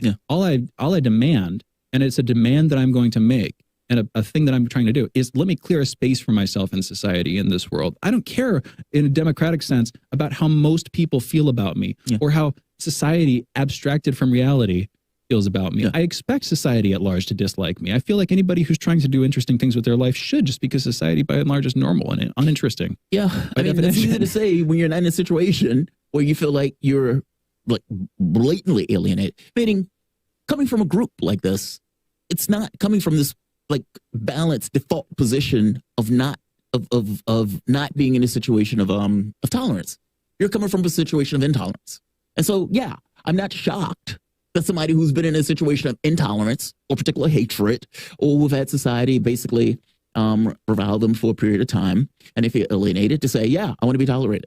Zero issue with that commentary. I understand. And I don't think that's weird. I don't think that's bizarre. Yeah, I don't think that's scary. Not even criticizing him for it. Creepy. Or creepy at all. Creepy, I just think it's a person. Doesn't it sound creepy? No, I don't think it sounds creepy. To life. I think it sounds creepy the other way around. I think it's creepy to say that it's creepy for somebody to say they want to be accepted. I'll put it like this. I think that's utterly bizarre, Shane. If you no, I don't think so at all. If you stumbled into somebody else, listen to it like this. If you stumbled into somebody's kitchen, a man and a wife, or a man and a woman, husband and wife having an argument, and the woman says, I have a right to sleep in my own bed. Isn't it kind of creepy? She does. Of course she does, and that's the point. Isn't it creepy to hear her asserting that? No. What is the state of affairs that justifies her saying that? Are you saying that the state of affairs is not creepy? Because I could just as easily play the moral righteous victim reversal thing. I have no idea what their conversation is for her to even assert it. Exactly, but isn't it creepy what you're hearing of it? How can I say it's creepy if I don't even know the context? Because it's creepy for her. Why was she? It's like if she were to say, I have a right to not be raped. I have a right to decide when and where I want to have sex. All I know, the woman has COVID, Shane. The husband doesn't. For all you know, but that's kind of my point. I don't know. You're dealing with people's points of view. People who have been in trauma in some cases, people who have had difficult situations, people who may have never been in trauma, but is entirely just in their heads in trauma or disliked. But what is society to do in that circumstance? If it's all in somebody's head, then how? But it's not about the entirety of the society. Sometimes a lot of the stuff is about the individuals or the groups. And in this very specific case, about the identity issue and about the point I'm making here is, it's not shocking. This is why I say I don't think it's an economic issue. I think because I look at it and say, well, why does that group so strongly want to be affiliated with men and female sports? That's my question, right? What would you say? Why do they want to be affiliated with these sports? That's why I ask. Like, for example, even the gay marriage thing. It's like, well, there's unions.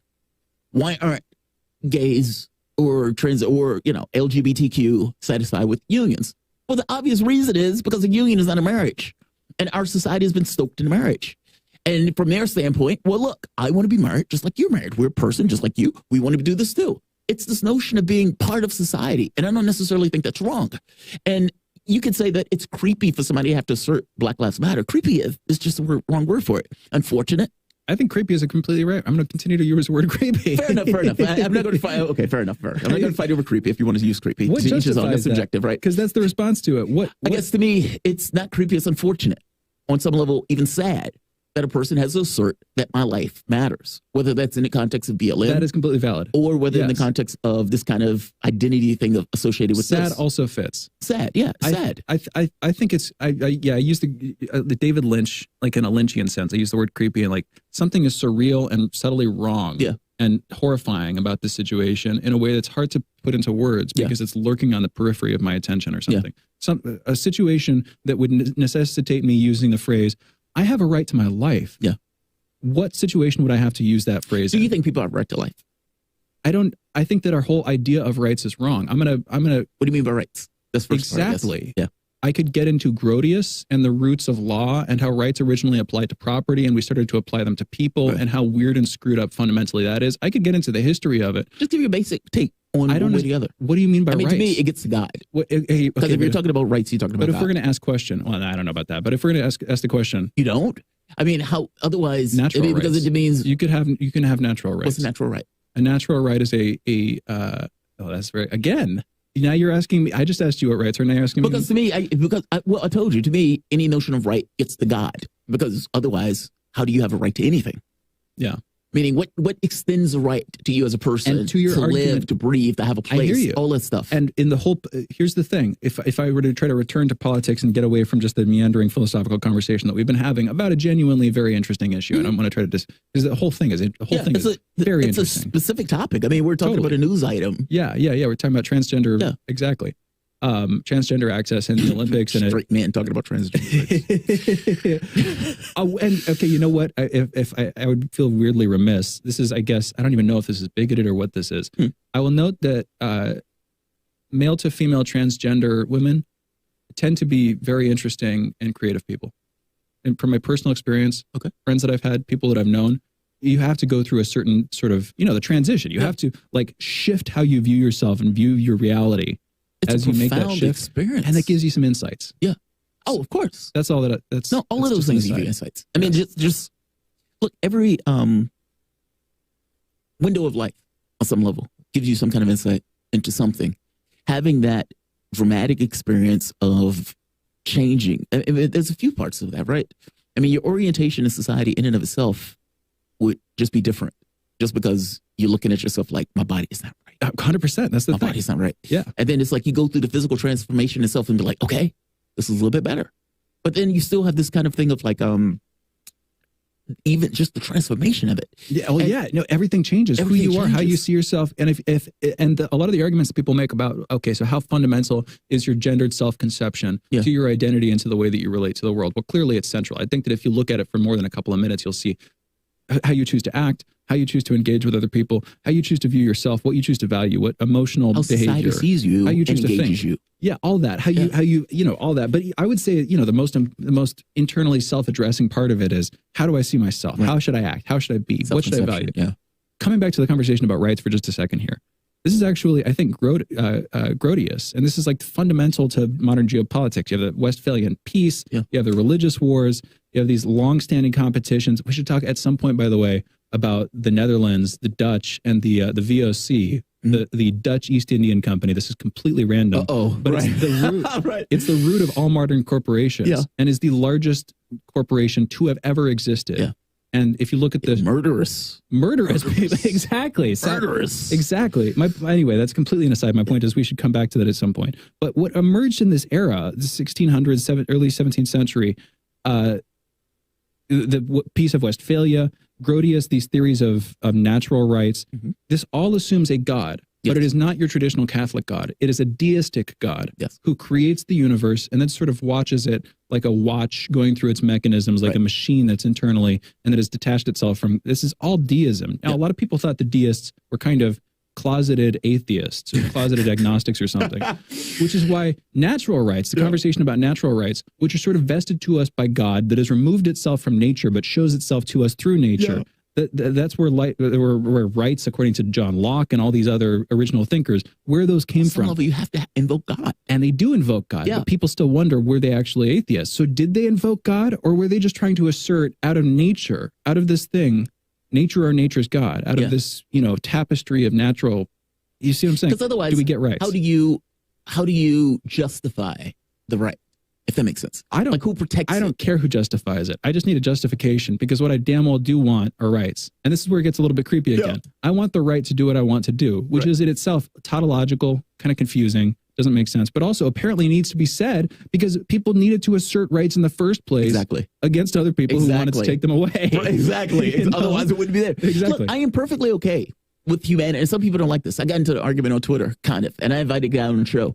Because somebody said, I think it was Ted Cruz. Ted Cruz made the speech about, freedom and rights appointed by God and everything else. And I was like, yeah, God didn't do that. There was years of work and fighting in order to get those things enshrined. Yeah. And the guy was like, well, I mean, are you sure you're okay with God not doing that? I mean, are you okay with government giving those rights, et cetera, et cetera, et cetera? I don't think government gives them. Right. And I was like, hey, dude, I'm perfectly welcome for you coming on the show and we can have this conversation.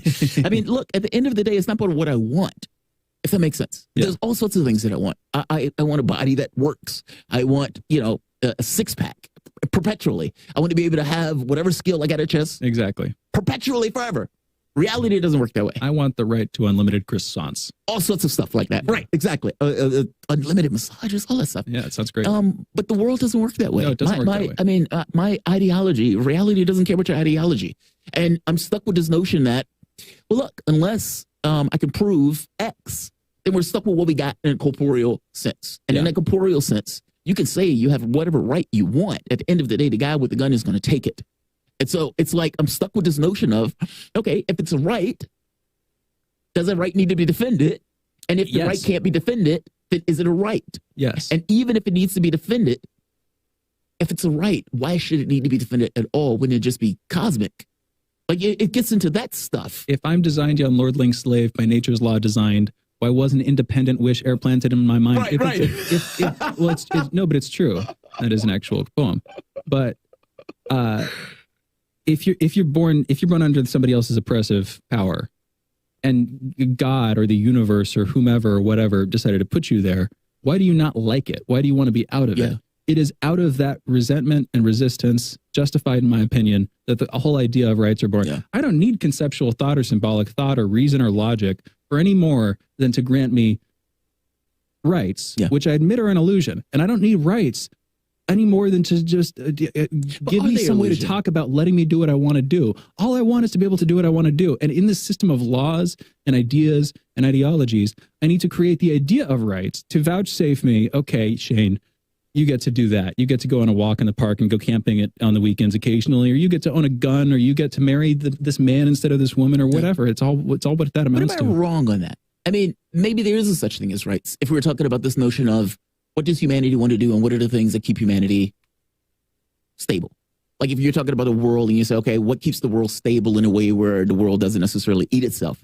And if the world not eating itself means that people need to be food, clothing, shelter, they need to have the capability of being social or part of a group. They need to have this notion of self-actualization.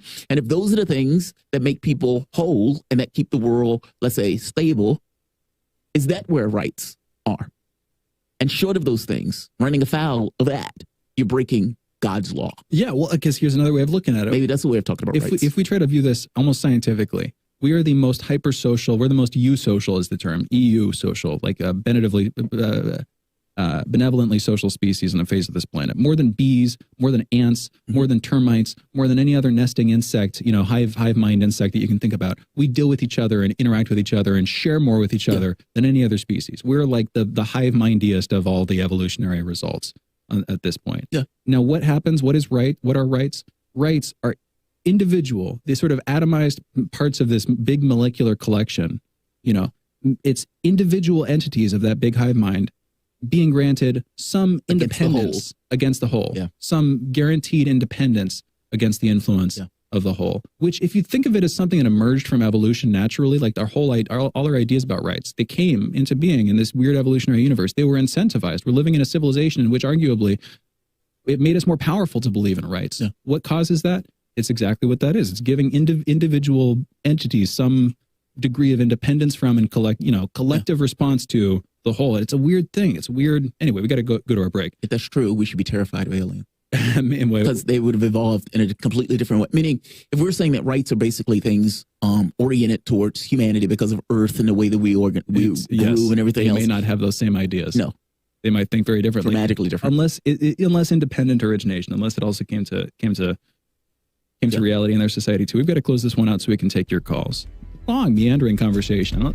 Good conversation. It was. We went up there for about 48 minutes. You guys are listening to Fault Lines with Thomas and Stranahan. You guys are listening to Fault Lines with Thomas and Stranahan. Coming back, taking your calls, 202-521-1320 as we end the show today. Be right back. Fault Lines. 24 hours a day, 7 days a week. We give you the most essential information out there. Radio Sputnik, telling the untold. What do we want? News, politics, and culture. When do we want it? Wait, we weren't finished. News, politics, and culture without the red and blue spin. Okay, so now when do you want it? Daily from noon to 2 p.m. Eastern Time. Okay, satisfied now? Never. Tune into Political Misfits on 105.5 FM in Washington, D.C. and on 102.9 and 104.7 FM in Kansas City, Missouri. Daily for our analytical fix.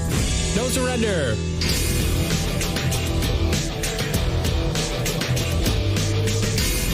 Fault lines. And we're back. And yes, we are taking your calls. 202-521-1320. Again, 202-521-1320 is the phone number. We've got Tarif calling in from New Orleans. Tarif, you're on the line. What's on your mind? How y'all doing? Thanks for taking my call. Good morning. Free journal signs, free during the Stella Morris and the children and the rest of the family in Europe with the family over here already need to visit Congress and the Senate. My comment is this. I was watching Garland Nixon last night, and he was talking to a guy named, McDuff, and he was talking about these new laws they want to pass, or I think it was passed already. I forgot how it went, about they want to go after people, that's criticizing, that would criticize globalism and American foreign policy and other things. To me, that's crazy. That's like some 1984. Oh, wow. Can't let that happen. So we gotta, stop that some type of way, using our brains and protesting and stuff like that, to get them to change the vote or whatever. My last comment is Dr. Human God that write for the EIR, David Shervin, and did research on what the FBI was trying to do to MLK when they started putting him in 1957, and how they try to put him with communists, and he wasn't communist, but they was taking photos of him with people that he didn't know that was communist, and they were shared throughout the South saying, look, he's a communist, and also it was running a blackmail campaign against him and John F. Kennedy, trying to say that, they was, committing affairs, which they was, but they was trying to destroy the movements like that. But them two didn't buckle under pressure. So in the same operation they was doing against them, they was doing against Trump with Russiagate. It's called conditioning a person, conditioning the president, so they can gain control of a person or gain control of the presidency to manipulating them in a certain way. So that wasn't the first time they did it with Trump. They did it with other presidents too. I think Ronald Reagan too. So, yeah, free drilling signs, free West Belt beginning. Thank y'all for taking my call. I appreciate it. Tarif, thank you for the call. We got 3 more, but thank you for the call. Any comments on that, Jamarl? No, I mean, he's right. I mean, they try to, King was a socialist, but they try to act like he was a communist. They try to act like blacks or the civil rights movement was, again, a communist movement. On some level, they thought it. I mean, I don't know if that was just politics in regards to them casting it that way. They may actually have thought King was a communist. I mean, if you think back to the Nixon White House, you had Nixon working with, Nixon using drugs or trying to associate blacks and hippies with marijuana and then make it illegal so we can put these guys in jail. And, those policies are still there today, especially from the standpoint of marijuana law. And so, yeah, Tarif, thanks, man. It's true. We got more calls. Michael calling in from Sydney talking rights and gender in sports. Michael, you're on the line. What's on your mind? Yeah. Look, hi, guys. Look, I'm certainly someone who was a rabid communist when I was younger. And actually, I did my persecution by the Australian government through the mental health system, where I was stripped of my civil liberties on many, many occasions. It's only within the last 2.5 years I've been able to get any semblance of my civil liberties back. So far be it from me to deny someone what they see as their civil liberties. But I think the problem comes down in gender equality and the issue of transgender women or competing in women's sports or genetic women's sports is I don't believe you have the right to transgress another person's group of rights to secure your own rights. Right. Now I define myself as a communist libertarian, which some people see as sort of a oxymoron. But I look at the economic system through a communist lens, and I look at civil liberties through a libertarian lens. So I think the Jamarl or someone mentioned it earlier, and it's something I've been saying for a long time. I have no problem. You want to be transgender? Sure, be transgender. And no, you shouldn't be discriminated against. You should have all the rights to everybody else. But if you are going to compete in sports, you should have your own category. I mean, we have the Special Olympics, what do they call it, the Paralympics. In wheelchairs don't compete against. We don't force people in wheelchairs compete against able-bodied people. In the Olympics, clearly to be inherently unfair. You can't push yourself as fast in a wheelchair as you can run. So they have their own category. So what's wrong with the gay and queer Olympics? Why can't we have the queer Olympics? Because they're going to say it's not the real Olympics. Or their own category. Why can't they have their own category within the Olympic Games where transgender men... There are. Women, Yeah, there are gay games. There's, in fact, look it up, the gay games or the gay Olympics. Well, it's the transgender part. You can be gay and be in Olympics. I don't care if you're gay. And then there are special Olympics for gay and queer folks. I think the problem is no one's... Michael? But I think the problem is no one's bothered to ask women who are competing in these sports how they feel about training. I don't know about that. Well, no, that's not entirely true, Michael. I mean, the woman who, the one that I reference. See, here's the thing. If I am a female athlete and I am competing with somebody who, let's say, was transgender and they changed from a male to a female, I would still fight that match. If I'm a fighter, I'm not going to back away from that fight. Nah, you're a warrior. Yeah, you're a warrior. You're like, bring them on. It's a competition. It's a competition. It's a match. Yeah. Now, the catch becomes, okay, what about the organization itself? And should the organization allow it? But that's a different question. I don't even trust, you say, ask the women who are involved in the sports. I don't trust them to say what they feel. I don't trust whatever it is they have to say. Because a lot of women, I'm sure. Shane Stranahan, I don't trust women. Well, no, because I'm teasing Shane. Think about it for a second. I know what you mean. Yeah, go ahead. A lot of them are probably justly afraid that they're going to have a woke mob coming after them and getting them effectively removed from their sport, which is what would happen in a lot of these cases. I'm sure you have people who'd come in calling them transphobic, and is it technically? That's up to the audience, I guess. Yeah. But no, I would roll to say that it just by default it isn't. But still, that's what happens, and so I don't trust them to say what they feel. It doesn't, which is why, again, at the end of the day, I'm satisfied and glad, and I don't lose any sleep over this, because on the one hand, who's losing here? The really puritanical woke crowd, in my opinion, because I know transgender people who are fairly commonsensical about this stuff and don't go in for this nonsense. Just to be clear, this should not, the way that certain people are behaving here should not be taken as the standard or the status quo of how transgender people feel or behave, or how they feel about how other people should treat them, all that stuff. I feel like it's giving a bad name to some people, the woke mob stuff that you see coming in. But I'm happy to let them all loose. We got two more callers. Yeah, if you're down, we can go to them. Michael, thank you for the call. Anthony, calling in from Detroit, talking Antifa. Anthony, you're on the line. What's on your mind? Hey, what's up, guys? I had two quick comments. I'll try to be real quick. The first one about the trans sports thing, I think, and Jamarl, I think you kind of just kind of came around maybe full circle to it, mentioning if you were the fighter. I gotta agree with Shane on this one, with free association and deindustrialization of the sports industry and everything. If you want to make a team with whoever on it, let that be your team, and if you want to fight whoever, match against whoever, as long as both parties consent, let it happen. And maybe in that world, then Mayweather won't have a profit incentive and will actually lay it to Logan, Jake Paul, whoever. And number two, I wanted to share about the conversation with Nixon earlier around violence and everything. I thought it was kind of, I guess I would say, ironic, or a little ironic to me, because it seemed to turn into one of, okay, can we, Antifa, condemn Proud Boys for their violence, or can we Proud Boys condemn Antifa for violence, when the thing that brought both these groups to the street is some level of recognition of the actual violence, the greater violence that's actually occurring. We keep arbitrarily losing callers. Anthony, cut out there. You still with us? The second time it's happened. Anthony, I think he was going to say the arbitrary violence of state. And both of these guys are being brought to the forefront. That's what I think he's probably going to go with it. I hear you. I don't know that we have time for this, but I'm going to try it, Anthony. Anyway, Anthony, thank you for the call. Brave. We don't have much time for you, but glad to hear from you. Brave calling in from Atlanta, talking transports and the Wuhan lab. You got maybe 20 seconds here. What's on your mind, Brave?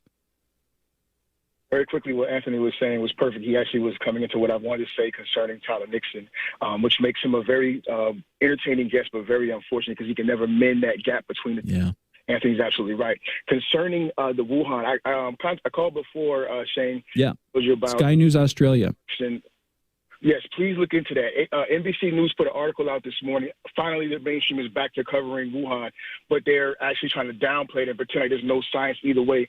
Sky News Australia put a nail in that. That information, I think Ryan Christian's probably covered it. Brave, yeah, and I've got to close, but basically talking about the idea that there were bats, that they have footage that they've released of bats in the Wuhan lab, something that has been denied. Brave. I've looked into that a bit. I want to look into it a bit more. If it is a nail in the coffin, it's a big deal. We got to talk about it more, though. Jamarl, you're gonna got to talk about this. You guys have been listening to Fault Lines with Thomas and Stranahan. We'll be back tomorrow, folks. Have a great day. Signing off. See you on the other side.